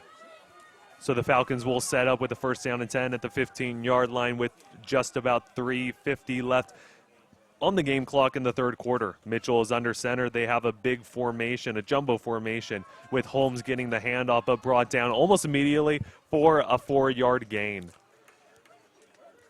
Just under 4 minutes left, second and about 4. After a 6-yard gain, it looked like. They're going to be working from a lot behind Cerritos, trailing the Moorpark Raiders 21-28. We have not yet to see many running backs besides Holmes. They really use Holmes as a workhorse for the most part. He has been working his butt off for Cerritos today. Second down and 6 ball at the 19-yard line. Mitchell goes back, drops back, handoff to Holmes. Gets hit by his own man, his own blocker, able to get about 2 yards at most out of that run on the far side of the field, but is brought down, and it will result in a third down. With just about 3 minutes left, as we've been saying, the score still stands 28-21. Moorpark Raiders in full control of this game, with the Falcons being at their own 21-yard line. That's about a good 79 yards away from the end zone. 3rd and 4. They've been kind of throwing a lot on 3rd down. Especially on the short, we'll see what they do, and they are going to throw it. They did have a 3-man formation. Hits their tight end, number 16 for a first down, Elijah Rogers. Yeah, it was number 32, Brent Herron on the stop right there. Brent Herron, a beast of a linebacker for Moorpark. It's hard to get anything past him. Even if he does catch it, he wraps up fairly well. Seems like Jesse Landman has just been taken out of the game just for a quick second. Number 54 shouldn't be too serious. Yeah, it looks like they're working on his leg. It's hard to tell right here. There will be a first down and 10, ball at the 27-yard line. Handoff to Hall. Hall is able to break a tackle down past the first down marker for a 12-yard gain. That was number 28, Querell Hall. He's a 5'10", 195-pound freshman running back from Mayfair High School. With just about 2 minutes left in the third quarter of action, they are running this clock out, trying to take as much time as possible so they do not mess up and are able to score against this Raider defense. Yeah, it looks like they're taking off his cleat right now. There might be something wrong with his left ankle. Hopefully Landman's able to get back in action quickly. Mitchell drops back, handoff to Holmes, but he's brought down by a bunch of those Raiders as we see Hightower and Johnson, 2 of the lead guys, taking him down. Good to see Johnson back out there after he's been kind of plagued with a couple injuries this game, playing through all of it. A warrior he is. Yes, and all those injuries are just about stretching, and some of those injuries just get too tight and you can't really play as well and it's sore. So it is good to see him back out there and making some plays. As we see a second down and 11 ball at the 38-yard line. With just about 1 minute left in the third quarter of action, Mitchell is in shotgun. Dropping back to pass, looking right to Holmes, his running back, able to break a tackle with a stiff arm past the first down marker to the 50. Nice run by Holmes right there. Was able to break around a couple tackles. Looked like the play is going to keep going. He wasn't able to get out. And again, Marcus Johnson, who we just spoke about, is down on the field, hurt again. Looks like he is very stiff on the ground this time. We might be taking a little bit longer than normal. He is not doing okay after his 3rd time down. Yes, hopefully he's able to get back up. But while we do have an injured player on the field, we'll like to take this time to say thank you to a few of our sponsors that sponsor us every single day. Wells Fargo. Together, we'll go far. Pennymac. Great rates, great service, fast close. Simi Valley, Buick GMC. Dugout Sports Grill, Ventura County's favorite sports grill. Olive Garden, when you're here, your family. Papa John's, better ingredients, better pizza, Papa John's. And finally, Latin Auto Group, family owned and operated for over 45 years, always close to home. And actually a quick shout out once again to Olive Garden. When you're here, your family. Olive Garden actually supported us last week with the players, all the athletes, all the coaches, all the announcers, everybody at Ventura College with some food. It was great. They fueled us after a tough game, and we just want to say thank you to them for providing that. Yeah, Emery was putting his cookie in his marinara sauce, if you remember. Yes, Emery was trying out a few different flavor combinations. 40 seconds left at the 50-yard line. First down and 10, fake handoff. Mitchell rolling right, hits the tight end Rogers. Rogers tiptoes down the sideline, but is pushed just out of bounds at the 41-yard line of the Raiders. This Falcon squad is starting to put together a couple first downs in a row as they move down the field methodically and taking their time. Now under 30 seconds left in the third quarter, they'll probably let this burn out if they don't get the ball snapped in the next 20 seconds.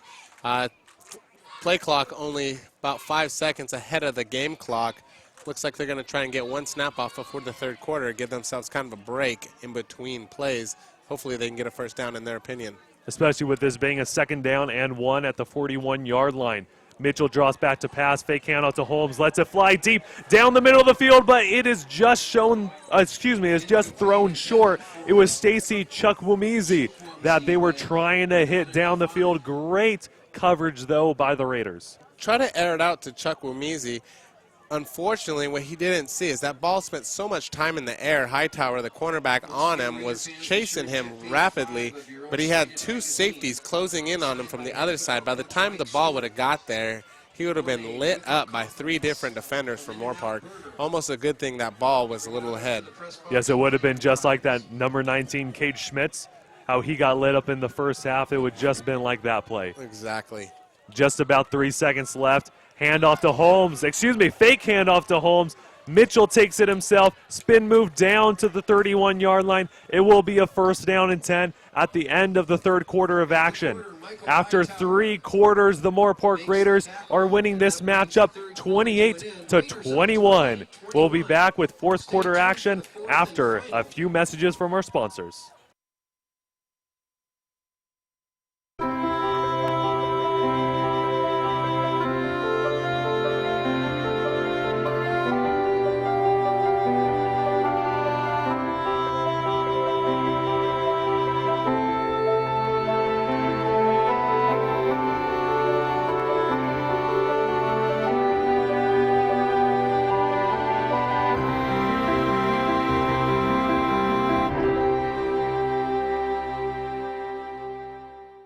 Let us celebrate innovations that propel our species forward. The crescent wrench, the chainsaw, the labradoodle, and steam. Steam harnessed to liberate the flavor of premium carved turkey and cheddar cheese before a culinary coronation of peppercorn ranch and pepper bacon. Give a man meat, and he can make you a sandwich. Teach a man to use a steamer, and he can make you a sub fit for a firefighter. Firehouse Subs, the hero of all subs.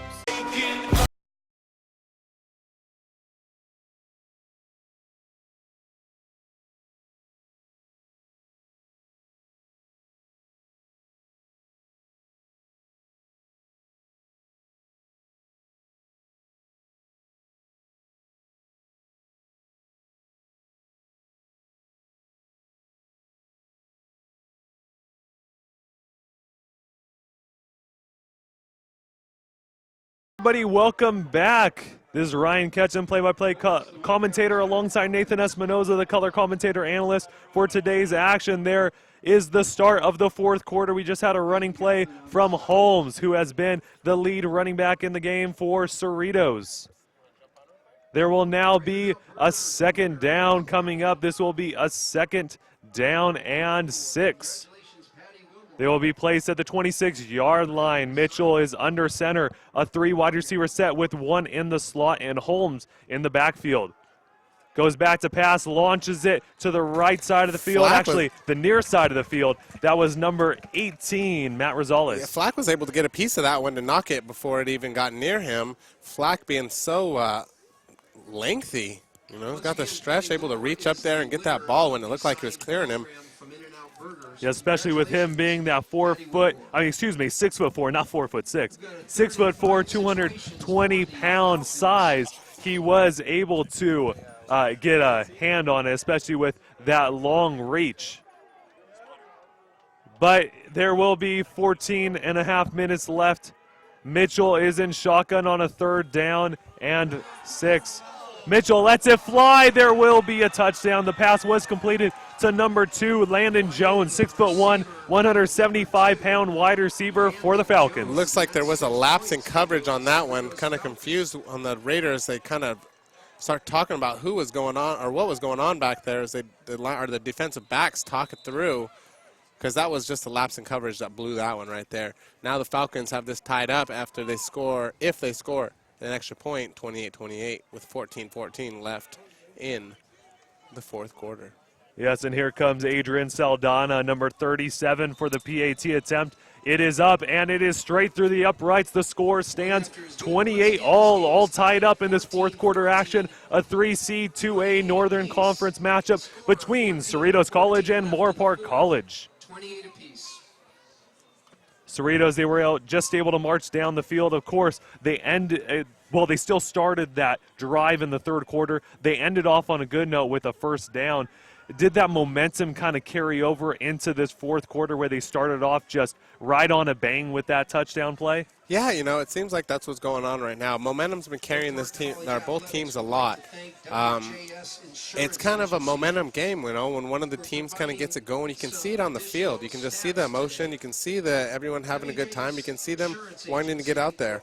So as long as they can keep their energy up, I think the Moorpark Raiders are still in this game, even though it's tied 28-28. Yeah, especially at home with that big hurdle from Corbin Covey that kind of got the crowd into it, and the crowd had been juiced ever since.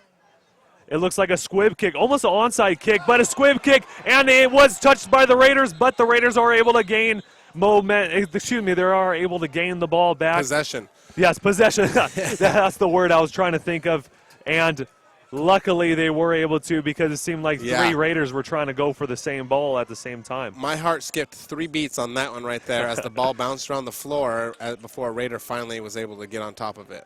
That was number 35, Bobby Ferrer, who was able to save the play right there. Ferrer, actually, we were topic of discussion the other day. We were talking about the strongest guys on the team. Obviously Isaiah Johnson, and right behind him was, by his teammates, was Bobby Ferrer, was mentioned as one of the strongest guys on that team. He is very strong, as we see a 1st down and 10 at the 27-yard line, brought down almost immediately. That was on a quarterback keeper from Cato Brown. On the stoppage. And there is still 14 minutes left in this 4th quarter of action in this whole game. And, of course, with the tied ball game, you want to be able to use as much clock as possible right now. You want to be able to drive down the field in a good amount of time and be able to score. You need to put, of course, points up on the board with only 14 minutes left. It's very important. Cato Brown is in the shotgun position, 4 wide receivers, 2 in the slot. Brown, pass is almost intercepted. Great play by Cade Schmitz to knock it out of the defender's hands, because it seemed like number 10, Kevin Ramos, just had that interception. Yeah, Cato let go of that ball before Cade was set sometimes, and sometimes that's exactly what you need. Unfortunately, Cade was not able to get on the inside of that defender, but was able to turn into a cornerback on that play and defend himself to get that ball knocked out. That will now set up a big 3rd down, but there will be a timeout on the field.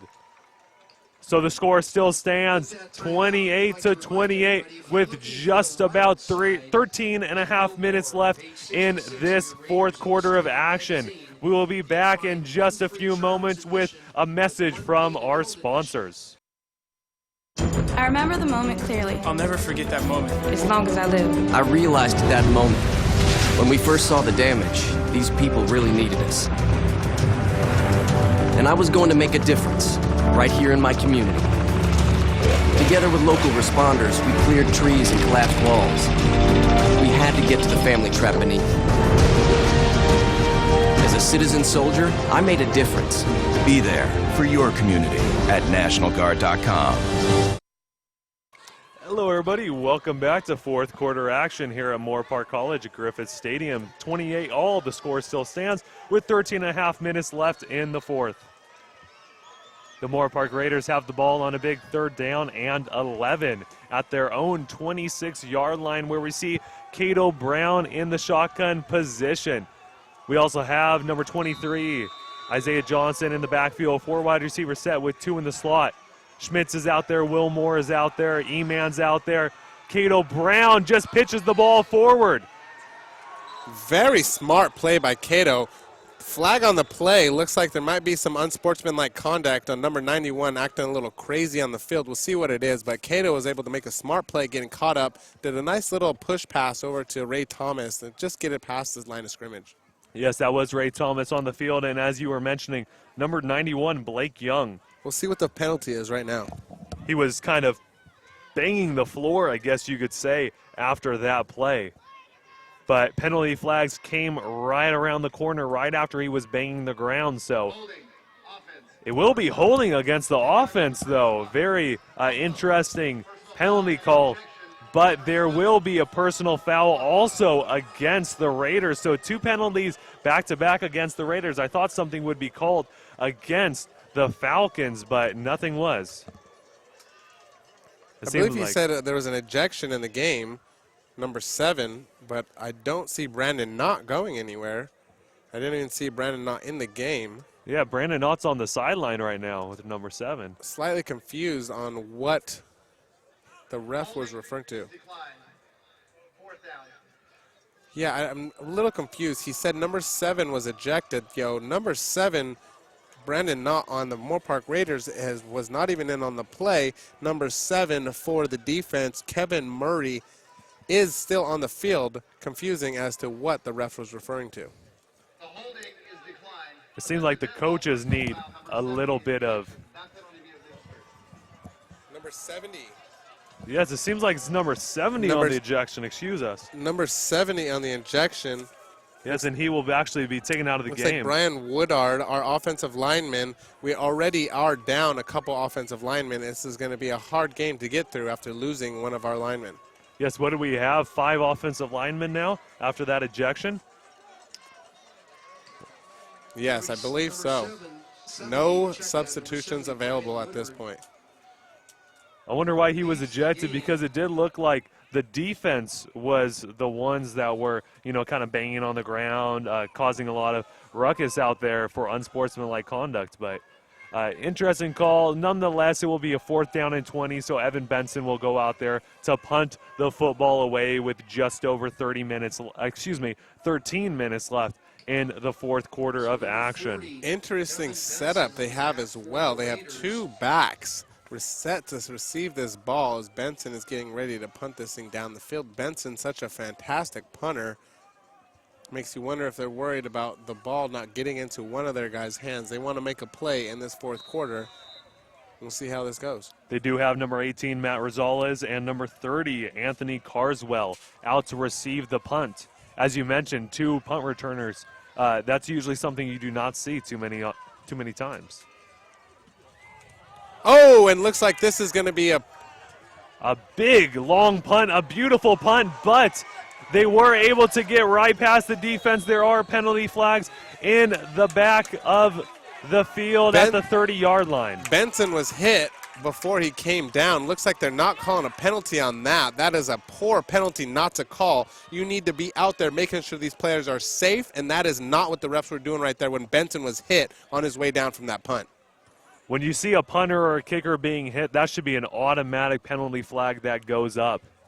That is a very confusing play, as the ref was standing right there, watched it, and even explained to Benson. It's going to be, I'm curious on what he exactly told Benson what his reason for not calling that was.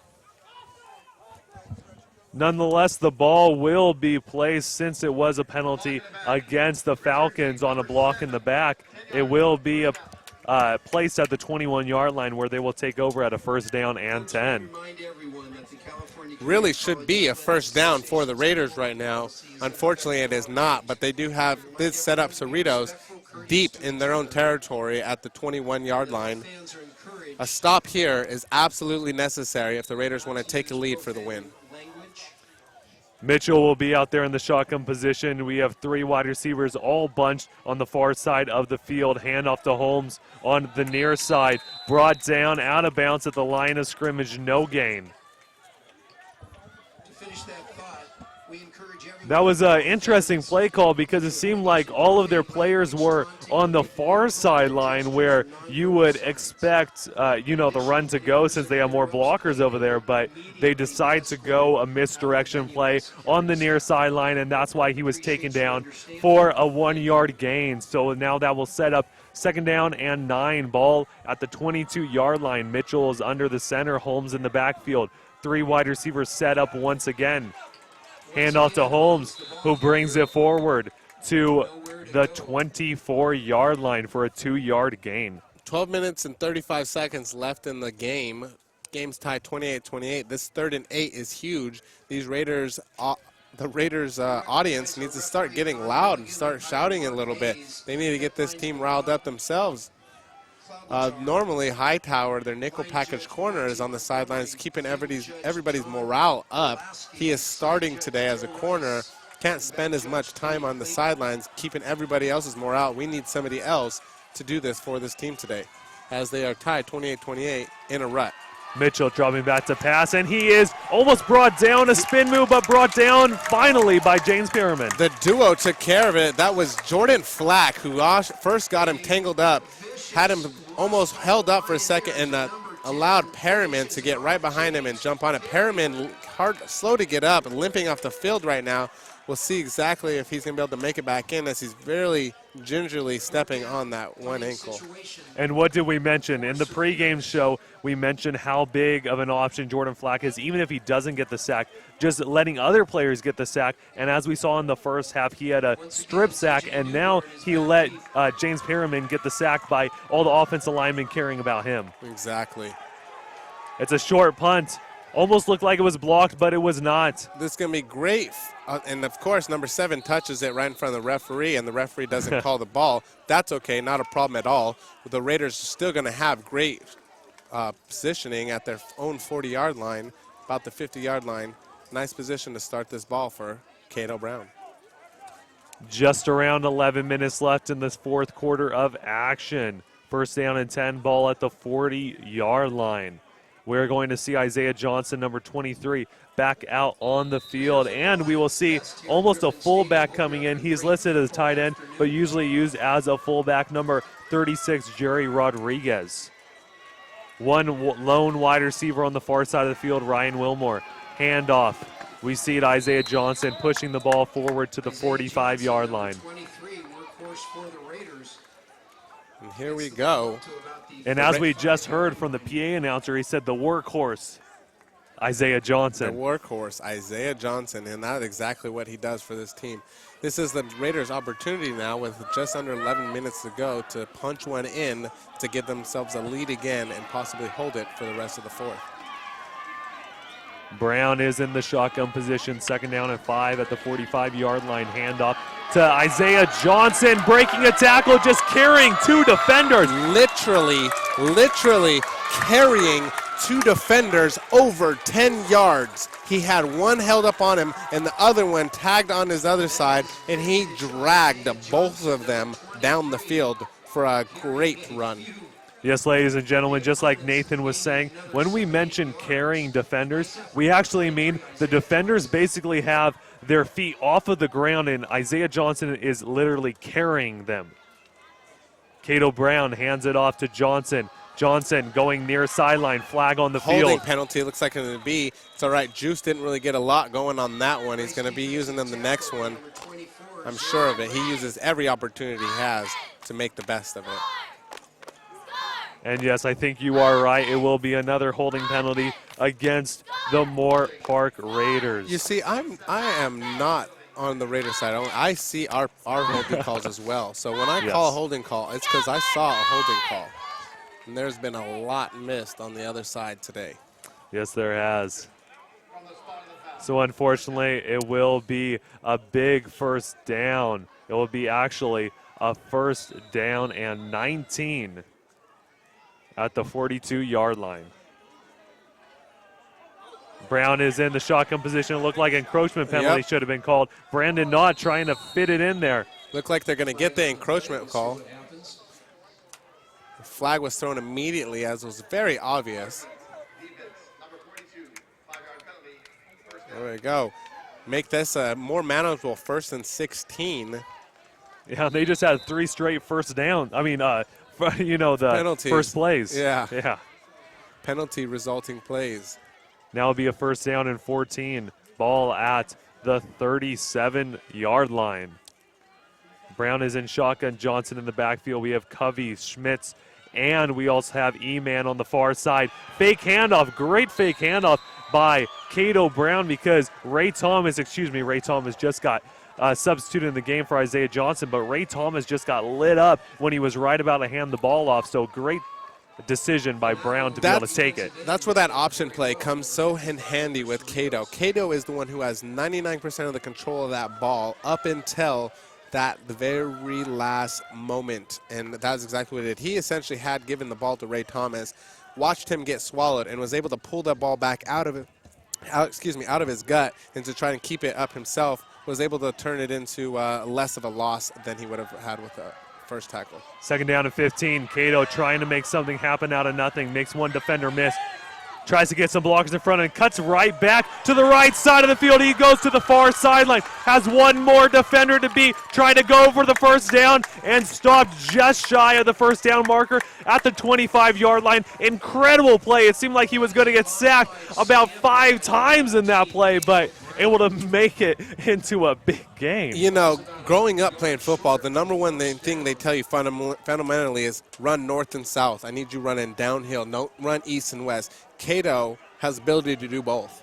Cato can run east and west and turn it into a north and south play. And we just saw that right now as it sets up a 3rd down and 2 at the 25-yard line with just about 8 minutes left in the game. Johnson is to the left, gets the handoff, runs to the far side of the field, but there is a penalty flag, so don't be too surprised if the ref calls it holding. Have a replay of 3rd down, most likely going to be 3rd and 7 after this one. And yes, the ref calls it once again, holding penalty against the Moorpark Raiders.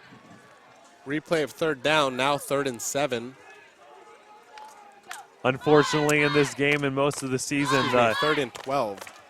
Yes, it will be a 3rd down and 12 at the 35-yard line, but unfortunately, the Moorpark Raiders have been on the bad side of most of the penalties tonight and the season.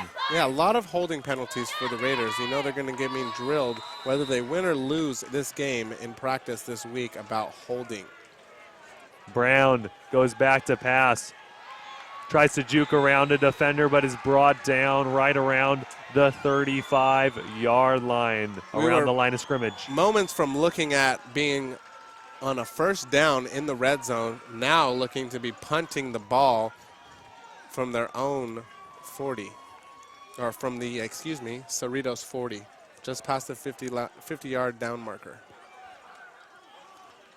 And yes, a smart decision by the coaches for Moorpark College to be able to punt this ball. It seems like it would be just a little too far out of Gavin Todd's kicking power. Of course, he's one of the best kickers in this conference, let alone the 3C 2A, but you can only do so much. Benson, deep punt, too deep. Trying to get it into the corner, wasn't able to get it far enough into the corner. Ends up going in through the back of the end zone, be a touchback. Cerritos will take over the ball on their own 25. 7:14 left, game's tied, 28-28. Cerritos has the ball. Here we go. Yes, Cerritos, this is going to most likely be their last drive of the game if they are able to score, or if it's a turnover on downs. Moorpark will most likely have the ball for the rest of the game, trying to get that tie or the lead. Mitchell coming out in the shotgun position with Holmes in the backfield. 3 wide receivers out wide. We have Landon Jones on the far side with number 18, Matt Rosales. We also have number 8, Gasser. It will be a pass to number 18 out there, and he was just knocked out of bounds, Matt Rosales. Stoppage created by Hayden Galvin, number 17. He is pushed out of bounds. That will be about Number 18, Matt it's a good 4-yard gain. Yes, second and 6 is what they're going to be looking at. 2nd and 7 is what they call it.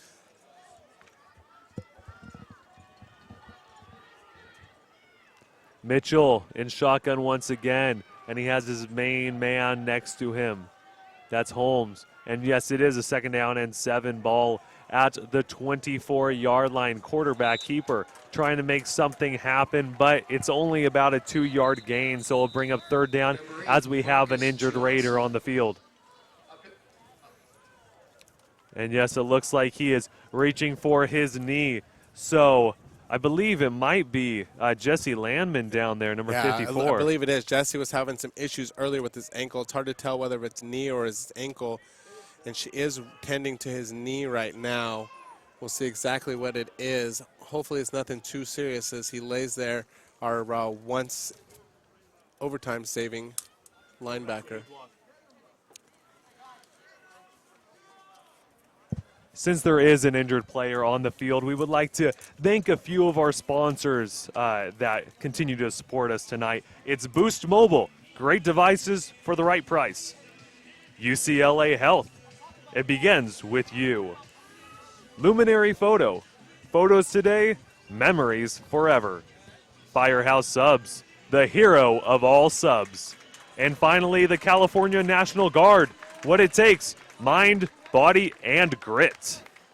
It seems like Jesse Landman, number 54, is able to get up. He's not able to get up on his own power, but it is a good sign. He is putting slight pressure on that ankle. As Nathan was mentioning, he did have that ankle issue that they were trying to look at during the 3rd quarter. Which it looks like this is the opposite knee of that ankle they were working on. They seem to be working on his left ankle earlier. Now it's his right knee. Again, we hope nothing is too serious right now. He is one of our best linebackers, and we need him if we want to get a win out of this tonight. 3rd down and 3. Looks like there might have been an encroachment penalty, but no flags thrown. Mitchell back to pass. Pass is completed to Rogers. Rogers hurdles a defender.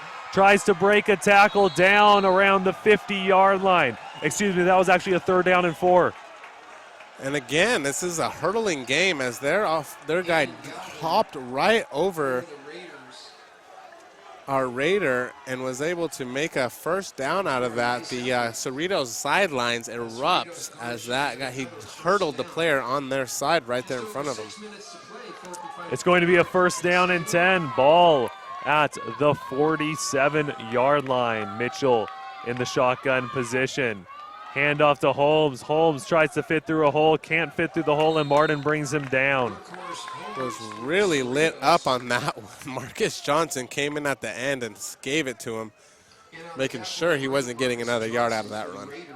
And as you mentioned, Marcus Johnson was on the tackle as well as Mark Martin, and Johnson, it's good to see him back out there after he's been down on the field with injuries. So it's good to see that some of those cramps are gone as we see a 2nd down. About a 2nd down and 7. Ball at the 50-yard line. Mitchell is under center. 3 wide receivers. 1 in the slot. Looks out to the near sideline for his main man, number 8, Gasser. That will be a 1st down. It is going to now be a 1st down and 10. Ball at the 43-yard line. Excuse me, they actually move it up 1 yard to the 42-yard line. With just around 5 minutes left in this the 4th quarter. With a score of 28 all tied up in this 3C 2A Northern Conference matchup. 2 men in the backfield for Mitchell. Mitchell, handoff to Hall. Hall is able to break a tackle, is able to break another tackle, spin move down to the 29. That was a slow, patient run for him as he broke around a couple tackles, moved that up and got into there as Hightower was able to stop him before he was able to break through into the end zone, essentially sticking a dagger in the Raiders for the game. Little hard to tell if they're in field goal range right now. Not too sure of what the kicker for Cerritos' range is, but they're getting close to red zone right now with a first down, 4 minutes left in the half, or in the game. First down and 10, ball at the 28-yard line. Handoff to Holmes, able to stretch it to the 24 for a 4-yard gain. 5 is the workhorse, Holmes. He will now be at 4 minutes left and at the 24-yard line. A second down and 6 coming up. Flack on the stoppage. This is where the Moorpark defense has to step up big time, stop this rushing offense, and get the ball back to win this game. This is kind of a gray area for most junior college football teams, as kicking is not that high. And handoff to Holmes. Holding penalty for the first time on Cerritos today. Jones gets the force out for it. Yes, unfortunately, as we mentioned, Moorpark has been getting all the holding penalties, but eventually there is one that is going to be thrown for Cerritos, and it has just been thrown right I now. would hope so. I'm not sure if Cerritos brought the refs with him or what happened today. True, you can never be too sure about it. Can we carpooled up here? But yes, it will be an illegal block on the waist. So the Cerritos will be on the receiving side of a penalty, as we have not seen too many times. This ball moved back. Looks like 15-yard penalty they're going to be receiving for this, pushing them far. 73 got charged with a cut block on that one, pushing them out of any possible field goal range. Now looking at second down all over again. Raiders make 2 big stops right now. 2nd and 22 is what this Cerritos team is looking at. Make a couple stops and get this ball back. We'll see what we got going for a ball game, as the Raiders happen to have a pretty good 2-minute drill. Second down and 22. The ball actually just got moved up a yard to second down and 21. Mitchell is in the shotgun position, goes back to pass. Pass completed to Holmes. Holmes is surrounded by 5 defenders and brought down, and hit hard when he got brought down. I think everybody lined up and hit him like they were holding him up and punching him for a second.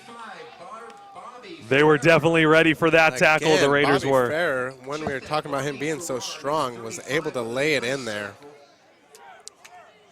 Farrer coming off the field now for number 29. A quick substitution. Gianni Arinzo. Hope I didn't butcher that too bad for him. This will be a third down and 24. This is a big third down. This Raider defense needs to step it up big time. Mitchell drops back to pass, is looking deep, throws it to the middle of the field, and it's broken up. Hayden Galvin on the incredible coverage, got his hand right in between the defender. It was a great pass. Thought almost was going to be picked off by Mike Jones as he was closing in on that. It seems like there's a penalty flag, though.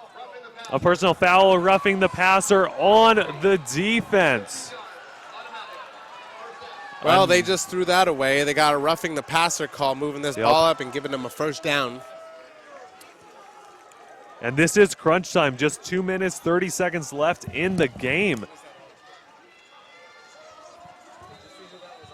They will have to step it up big time, the Moorpark defense. It will now be a first down and 10. Ball at the 27-yard line. Flack with a small mental mistake right there. Really hurt us on that one. I'm sure he's going to make up for it on the field right now. Yes, Flack usually makes up for all of his mistakes, if he makes any mistakes.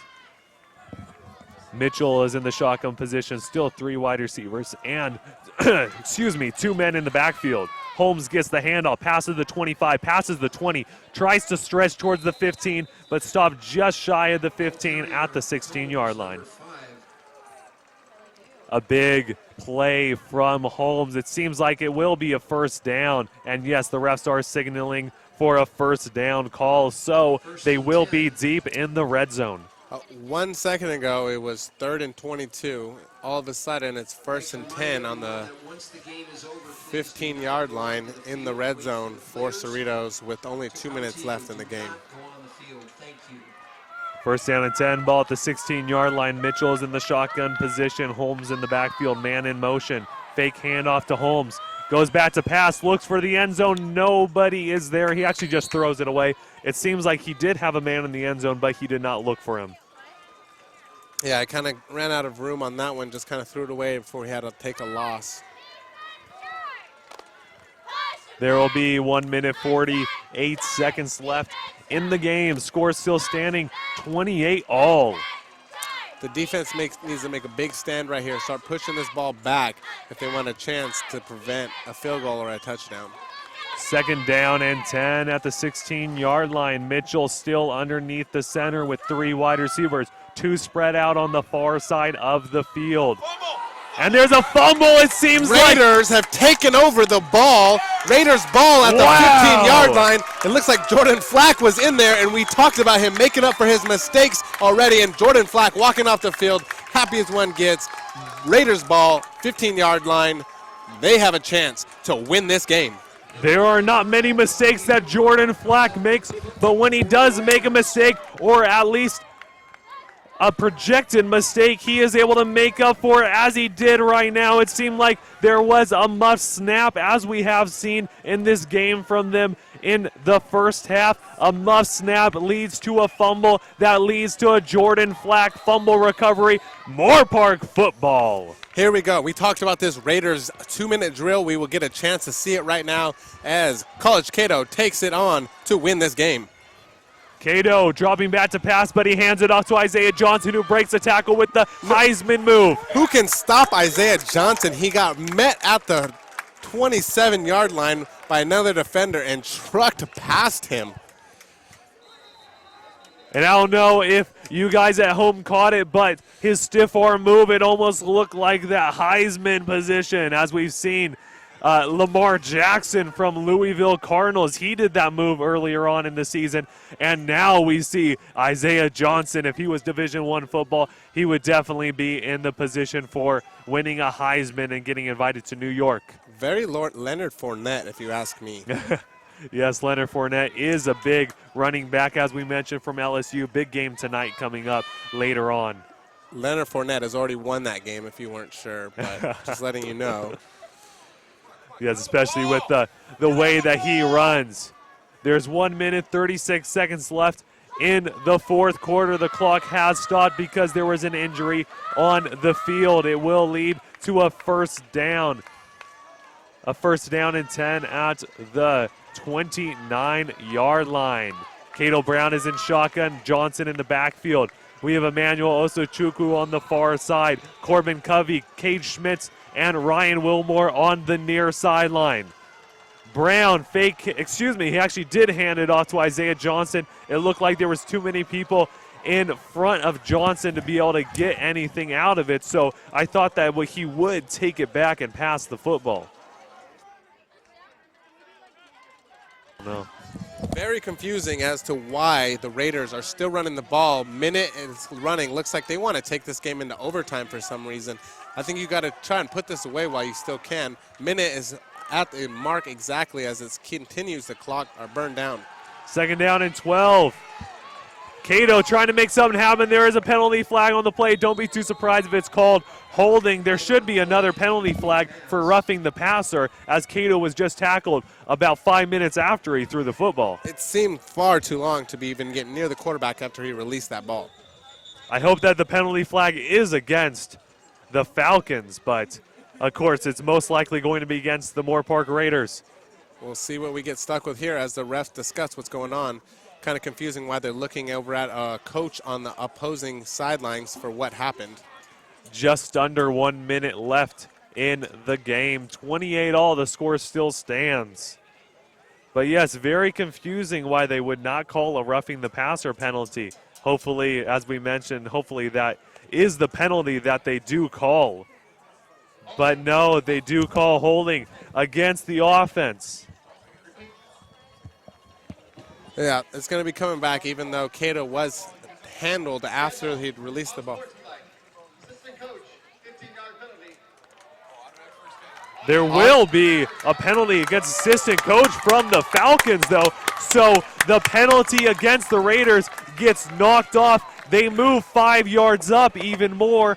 And the penalty, since it was called against them, it will be an automatic first down, or at least should be an automatic first down.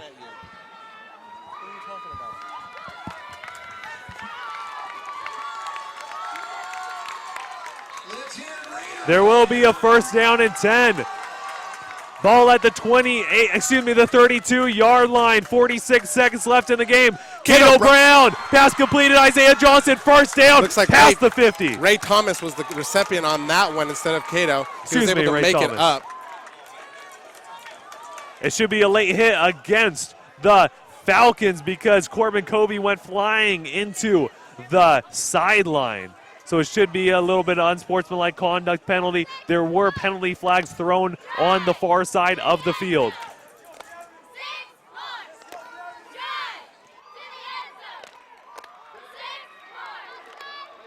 I was clapping at him. There is a penalty against the Falcons. So Moorpark Raiders will be at the 30-yard line. Right in scoring territory. 40 seconds left in the game. They're getting into the field goal range of Gavin Todd. They're going to try and walk out of this with a win tonight before we go into overtime. Cato Brown is in the shotgun position. We have Ray Thomas in the backfield. The big formation. Corbin Covey's out there. Emmanuel Osochukwu's out there. Cade Schmitz is out there. Ryan Wilmore is out there. Cato Brown going back to pass. Pass completed on the outside. E-Man makes a move on the inside. Going down past the 20 into the red zone. Emmanuel is able to make a quick move, get past that first down, set them up in a field goal range now. Now they're looking at 30 seconds left on the clock as this is starting to burn out. 2 timeouts left for Moorpark. They are getting ready to win this game. First down and 10 for the Raiders. They will be placed at the 18-yard line, but it looks like there will be a timeout called. Yes, there's just around 21 seconds left on the clock. The score still stands 28-all as we have a first down and 10 at the 18-yard line for the Moorpark Raiders. You got it. This is how you win games right here. They're coming down to the last couple seconds. They are going to set themselves up for the best possible position to win this game and before they go into overtime. They just needed that extra push, that defensive play that was needed. That fumble recovery from Jordan Flack just set it all up, and they were able to just take it away from there. Of course, finally, as I mentioned earlier on in the game, as we both mentioned, that there were so many penalties against Moorpark, and there were going to be some penalties thrown against Cerritos sometime in the game, because that's just usually how it happens. One team gets a lot of penalties, and the other team gets a lot of penalties, and Cerritos on this drive, they get penalty after penalty, and that just pushes the Moorpark Raiders even further. Exactly. This is a big momentum game. Everything's going to matter on momentum right now. 20 seconds left. This is how you do it.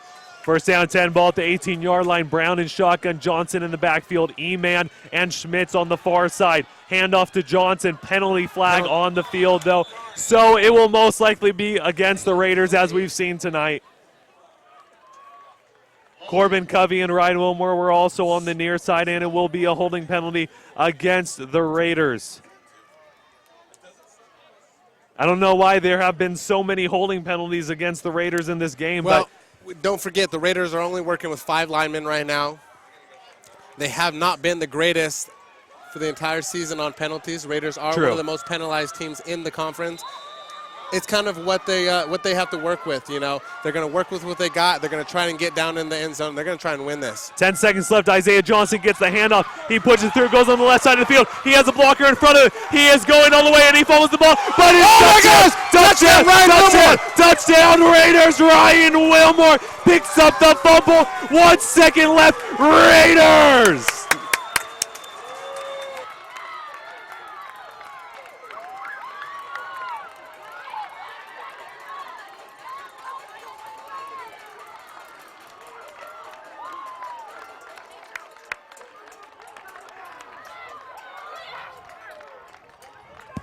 And it seems like there are no penalties on the ground. It seems like the Moorpark Raiders did score that touchdown. Wilmore coming off the field out of breath and excitement as you see him on the sidelines pacing back and forth. Can't believe that just happened. Isaiah himself couldn't be happier. Everything worked out the way it did. Wow. You do not see that. What a way to win a game. with only 1 second left. I thought Isaiah Johnson was going to fall on the ground so they could kick a field goal and still have time left on the clock, but he just went for it. It's a do or die situation, and he did it. Isaiah Johnson, unfortunately, he fumbled the ball, but Wilmore was right there to pick it up for the touchdown. Exactly. I have never seen an ending like this where you see a fumble recovery for a touchdown to win the game. This never happens. That never happens ever, let alone what doesn't happen is Isaiah fumbling. First off, Isaiah fumbled, rare enough as it is. Second off, Ryan Wilmore picking it up and just taking it right in. There couldn't have been a better guy to pick that ball up off the ground and run it in. Ryan Wilmore, I can't be happier for that gentleman, scoring the game-winning touchdown in conference play. 1.1 second left in this game. Yes, he deserved a Gavin Todd extra point field goal attempt is up, and it is good. Moorpark Raiders. This is football, Ryan. There is a kickoff to come next. Yes. Do not count your chickens before the eggs have hatched. Yes, true. They need to be able to kick it. I suggest a squib kick so they do not get it to the big return men. Of course, that squib kick will just kind of be end over end, and it will go into most likely a linebacker's hands who are not used to returning the kicks as much as those wide receivers. Exactly. But yes, with only 1 second left, this is an unimaginable win. Of course, there still is that kickoff. Don't be too surprised if you see a few laterals on this play from the Falcons. They're going to probably try to lateral the ball and make something happen. You got to do everything you can. Think about this as your side of the team. We have to figure out any possible chance. There's 1 second, meaning we have a chance. And that's what Cerritos is doing right now. They're doing the we have a chance. There is a second left on the clock. Let's just pray for a miracle.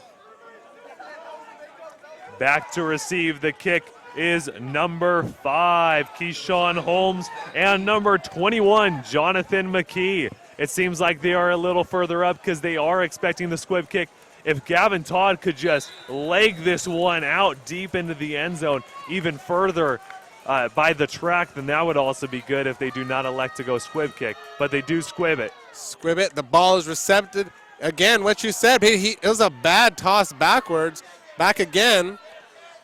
Breaking some tackles, and the ball's dropped, picked back up by Cerritos, and finally taken down. Let's see what happens here. Gavin Todd Todd wins it. The game is won today by a combination of Ryan Wilmore and Gavin Todd making game-winning plays. So this is how, there is not over yet. There is a penalty flag on the field. They have been very excited to throw that yellow laundry today, so there is still time left on the clock. Well, there's no time left on the clock, but they will still run a play if the penalty is against the Raiders. There is a forward pass. It did look like there was. But there is a penalty against Cerritos. The game should be over if the penalty is against the team that is receiving the ball. If it's against the team receiving the ball, the game should just be over because there is double zeros left on the clock. There should be no time left to be able to run any play. Not when you are the team who committed the felony, the penalty. At this point, it is a felony. Yes, if the Raiders had the penalty against them, then the game, there would be another one. But there is no time left. The Moorpark Raiders come out with a big victory. Ryan Wilmore saving the day, recovering the fumble, and getting it in for the touchdown, and then Gavin Todd securing it with the big tackle. An incredible win, Ryan. The Raiders worked their butts off all day, and they got exactly what they deserve, a win in conference play. One more going into Santa Monica next week, and we could look at some postseason play for this Raiders football team. Yes, we could easily see some postseason play. The score is over. It is 35-28. We do still have a fifth quarter locker room report post-game show that will follow this, so meet us back in just a few minutes from our sponsors, and we will be ready to analyze this finish. I remember the moment clearly. I'll never forget that moment. As long as I live. I realized at that moment, When we first saw the damage, these people really needed us. And I was going to make a difference, right here in my community. Together with local responders, we cleared trees and collapsed walls. We had to get to the family trapped beneath.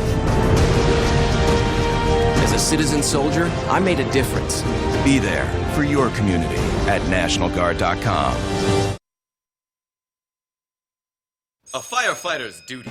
Fighting fires, rescuing citizens, performing copious kettlebell exercises, demands a daring degree of readiness. A degree of readiness achieved, eating fulfillingly flavorful firehouse subs. With premium carved meats and cheeses steamed to tasty magnificence, then piled onto toasted rolls. Is your footwear connected to your pants? No, it's not, because you're not a firefighter. But you can be ready like one. Firehouse Subs, the hero of all subs.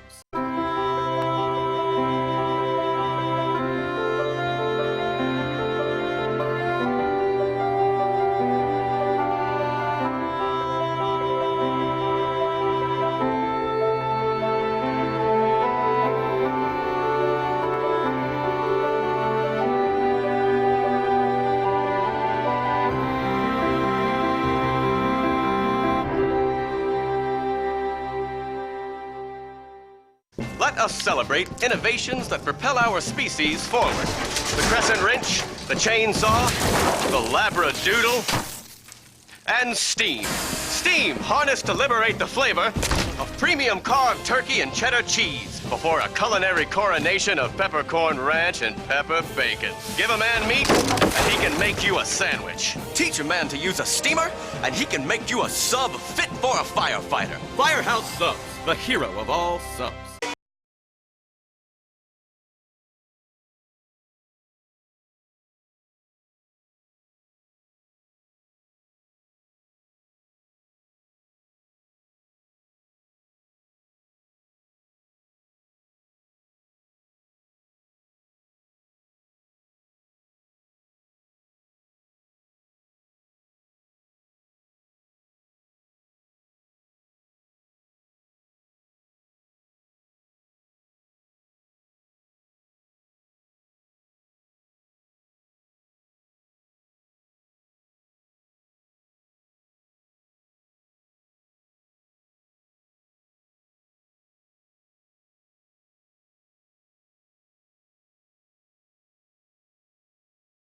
Interpreted by a man's man. A fireman. Recharged and ready to roll. Firehouse Subs, the hero of all subs. Hello, everybody. Welcome to the fifth quarter locker room report for the post-game show presented to you by Wells Fargo. Together, we'll go far. My name, of course, is Ryan Ketchum, the play-by-play commentator, alongside Nathan Espinoza, our color commentator analyst. We are losing our voices in the booth just a few seconds ago with this ending.